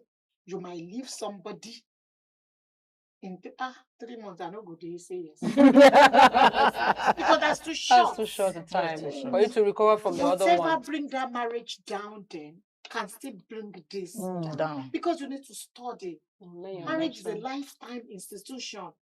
It's not I go that I will go. I know in 5 years' time I will graduate. You are going for till death. Do both of the partners parts. Gift. If the divorce was as a result of domestic violence, and you got married to a man who was always maltreating you, beating you up, and all of that, would you want to remarry after some time? And disturbing my new love. So I think for me, I will take a break. Even though in me, I would want to venture another one because I wouldn't want to be alone. You understand? Especially that I'm still, age is still on my side. You understand? Except, but I will still want to venture another one, but I would definitely take a break. At least let me get a new, fresh orientation, like, working on therapy, kind of. And let me just get a new, because at that time I am broken. And in that my broken state, I don't need to enter into marriage in that, because marriage, I need a whole lot of me to go in. So I must go in with my complete self. So the former must have to completely be erased. If not, it will affect or reflect in the new one. So, that is why I need to make sure that my mindset is reset and I properly get ready emotionally, spiritually, even mentally, I need to get physically. Yes, physically self. I need to get ready for the new one, not diving in because I'm afraid of loneliness or I want to be with a man or whatever. No. Because it's good, because it should be a whole new thing again for me. Okay. Yes. Then, Toyin, you heard her say that she will want to give it another trial, but she has to be ready physically, mentally, emotionally, and all of the lees. Yes. All of the lees. Okay, so now she also said she has to be prepared. Yes. and be sure of what she's getting into. Let's leave getting prepared out of it. I want to find out from you. How are you sure of this one that you're getting into again? How do you identify that this person won't also come to beat me afterwards? After do the same. There's an adage in the Yoruba language that says, if a child fall down, you look into the front. Please, there, you start running again. Because let me tell you why I asked this particular question. There's also an adage that says that if King wait and take flog the first wife, and they go take flog, they wait for the second wife. So how do you now identify this person you want to, try out again? But if the elderly person fall down, you first of all look, what's making me fall? And who are the people looking at me? Marriage. Like she rightly said, that she has to be prepared. It is not an institution that it fails here, you are running to Calabar to pick another one. Okay, so it's not political parties. It is not APC that you come from there, you enter here. No. You have to think. Go back to God. Am I the problem? Yeah. Do I try my best? How am I at fault here? And do I supposed to tolerate more? Do I supposed to forge a little bit further to tolerate everything? You have to think. It is when you now see, I tried my best. It's from him. Okay, what are the things from him? You state it. This. Definitely when you have known what you cannot take from that man, if anybody is coming, you will first of all check that one. Yeah. Sorry, I'm bringing that story. I have a girl in Femi prison now. What's turned her life upside down is marriage. Wrong marriage. Wrong marriage. She got to the first one. They didn't check their genotype. The second one, domestic violence issue. She took a break for a long time, after 5-6 years. She's going to another one again, and they were now talking on phone. They were planning the marriage. And one day again, the guy now calling, using the kind of voice that the one that used to beat her is still using. The red flags. The red flags. No, I'm not going again. Those are the red flags. No matter what they said, everybody begged her. We booked the hall. He said, no, let me re-examine again. Which was the right thing to do. If that voice was a mistake, let me know again. Maybe I've not really pressed him to that. And more issue will still press him beyond this level. So that is how it is. Domestic violence is not a small thing. It takes life. I want to hear the complete story. Some people, yes. Story. So how did she find herself in the prison? Thank you. Yeah. Do you now know she chose not to do the marriage? Not to do, but she had a child with the first one. So she now said, let me be taking care of my child. And she was to relocate from another state to go ahead and get the marriage maybe like a 2 weeks thing. So she has sold all her things from that state, preparing for before she get the wrong. So she just came to Lagos. But whatever she brought to Lagos, when you are starting in a new life, it's not going to be easy. Yeah. So she was exhausted financially. And the daughter, she's the only one taking care of the child. She now ran back, started looking for the father of the child that's not ready to take the responsibility. Okay, you promised to pay the school fee. Pay part of the log back on so that I can sustain and pay and sort the guy refused, despite the fact that the guy is rich and the wife is at home. They were comfortable. She chose not to take care of this girl. Do you know what's now happened? The girl is depressed and nobody knows she's depressed. I learned a lot from that lady because she started reaching out to people to talk to people and nobody is picking a call. Nobody's ready to listen to her. Nobody's She ready to started help you see her as a failure. Yeah, they see her as a failure.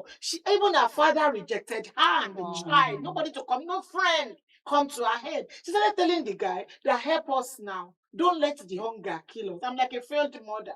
I can't be watching my daughter going through this. Send us money. If you don't do this, I will kill myself. I will kill the child. I will hang everything. And the guy is reading the text message, start replying.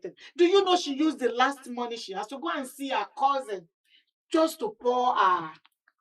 Immediately she get the cousin said, "I'm going for a party. I will call you back.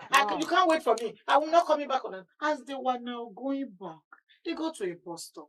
The daughter said, "I'm now very hungry." They used the last money to buy the drink. The remaining change she bought sniper. And killed the daughter. Not the daughter she wanted to kill. They shared it. She told the daughter that we can't go beyond this level. I can't be watching you do all this. So the drink, the bouquet, the remaining one, she poured the snapper of the daughter inside and drink the remaining one. The daughter didn't survive and she survived. That is the serious case in my hand in female prison. Now as I'm talking to you, the case is there. The lady is there. Because attempted murder is an offense. It's an offense. Of course. It wasn't attempted. She killed the guy. No, what I mean is she killed the guy and also attempted suicide. She does not even. She has not even forgiven herself because she thought she would die. She would be the one that would die. But for her to now come out to see herself alive and the daughter, she has not get rid of it. That is the one of what these marriages can cause. Oh my God. Well, this is a very sad story, trust me. We're going for a very short break. We'll be back to continue this conversation. Please sit. Don't go away.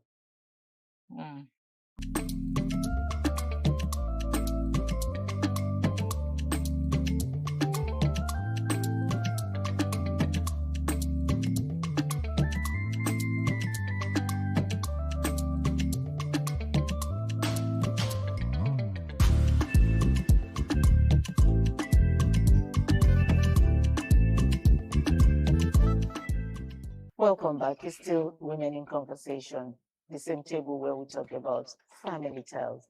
Now, Tony was saying something that was very saddening. If you see how low my voice had come, it's a very sad story. We're talking about divorce. Can you get married again after divorce? That's what we're talking about. And then she brought the story of a young lady who is currently in the prison. And she concluded on how she got to the prison, because I wanted to hear the end of the story. She started by saying it was marriage, a wrong marriage that brought her there, and she wanted to end it there. No, we needed to know what she did that made her to come there, and she ended it by telling us what exactly the lady did, and she is in the prison right now. So let's leave that alone, because honestly, I am saddened about that. It's emotional. So we're talking about, can you marry again after divorce? That's what we're talking about. Yeah, because truly it's good to marry again. Because these days, even with how the entire world, the country is, nobody can do it alone. Except we are just deceiving ourselves. Irrespective of what religion and doctrine are telling us, no man can live it alone for now. We need to remarry. But it's for us to go back, to go and pray for the right person to come our way. When you meet the right person, you will enjoy marriage. Toyin, that's where we came to get to the story of this young lady. Pray to meet the right person. Did you pray in your first marriage to meet the wrong person?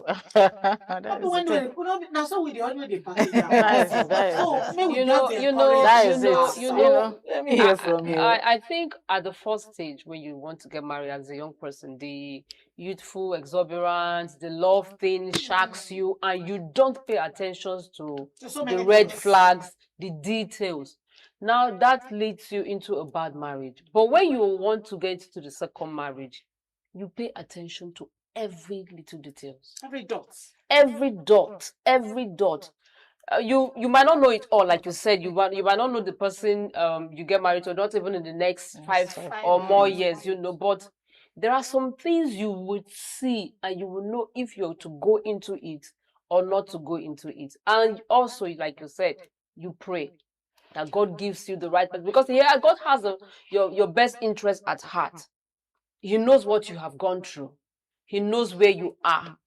And again, you have that's to where live. that's the question I asked earlier on. Is it that as a young girl when you were getting married, you didn't pray? You just No, it's not that you didn't pray. You prayed, but you did not pay attention to the warnings or to the signs. The thing is that the thing is that you know, because like in the first one, it can be excused that you didn't love Shaki. Yeah, there were a lot of cloud on your head that you were not cleared. But the second one, and that is why, like you said, that she was already getting married to the third husband, right? Yeah, okay, the second about to, yes, that was it. She was about to get married to the third one, and then she picked a call, and the voice sounded, like the first one.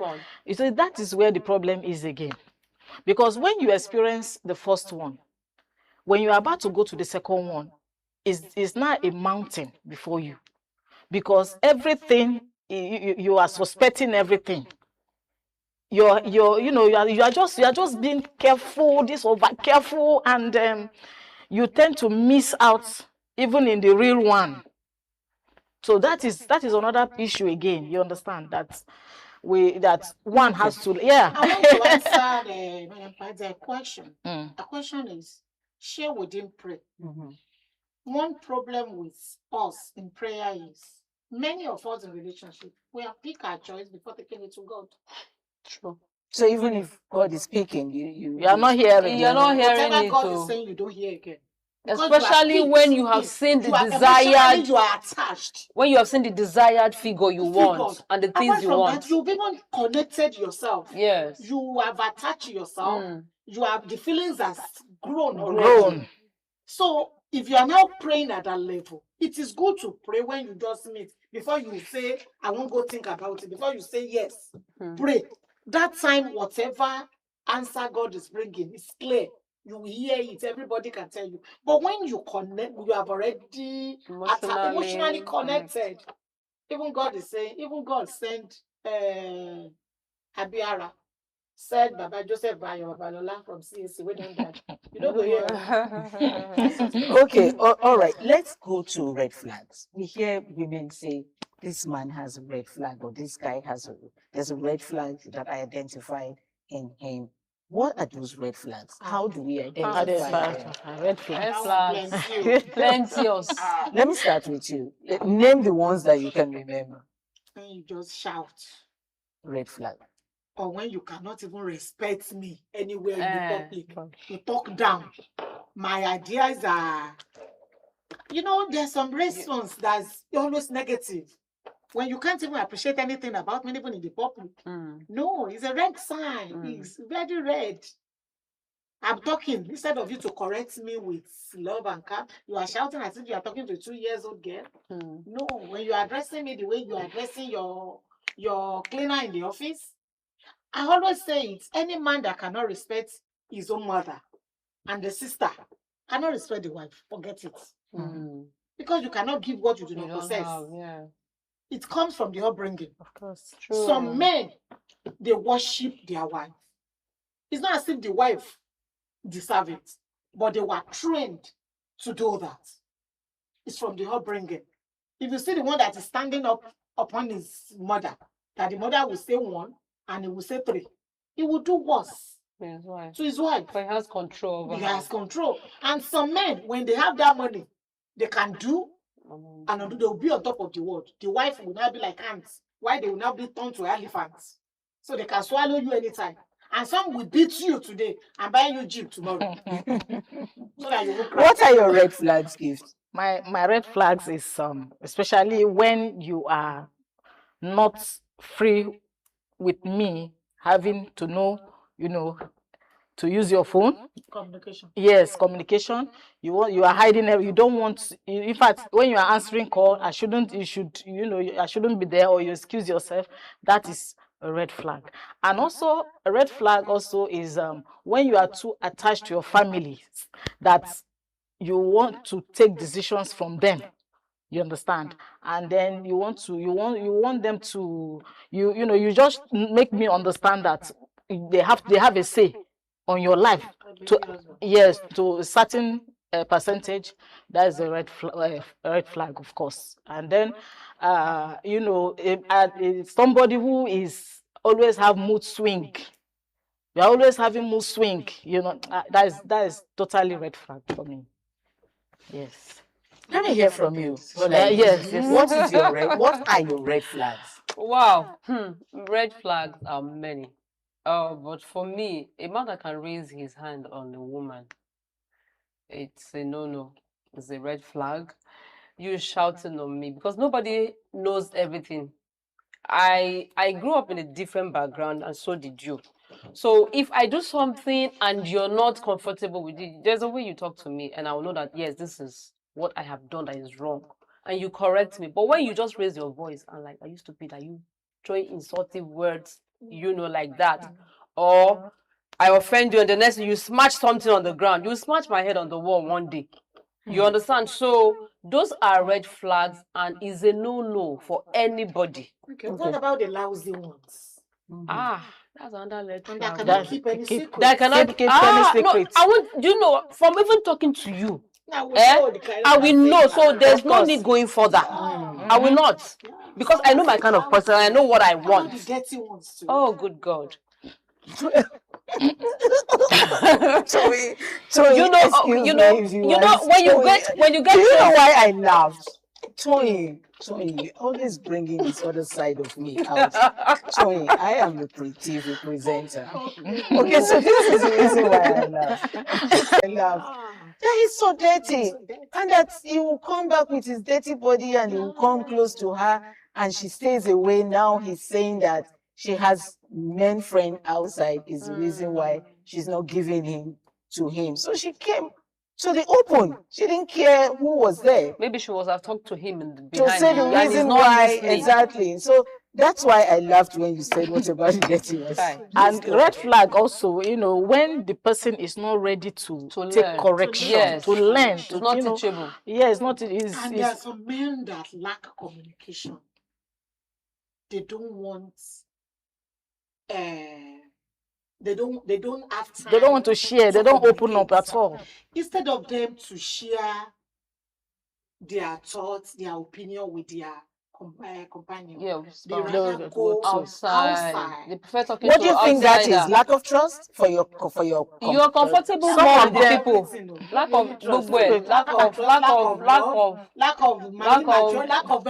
of everything. So there's no need even being there. Because why am I at home? Why am I at home? You cannot share your privacy with me. Then some of them they could be introverts. And some introvert, but you can talk to somebody outside. Talk issues over. And you know, women, God created us. We are the talking time. Want to know? You will know the best marriage is the marriage of a good listener. The man is a listener. You'll be able to wake up anytime and talk. Yeah. But if you don't allow me to talk and I keep bottling up. Okay. I make one woman to kill him. What's that? Okay, ladies, don't come so that we can keep the marriage going. How do we go about that?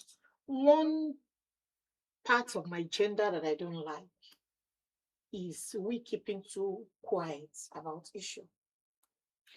But these days, I think because of social media, God is helping us. Many of us are coming out to talk now. When you see some things that are not good, those are the things that make you fall. Come out. Every parent should go back to the base, to the root. Train up a child in the way he or she should go. That when he is gone, he will not depart from it. So,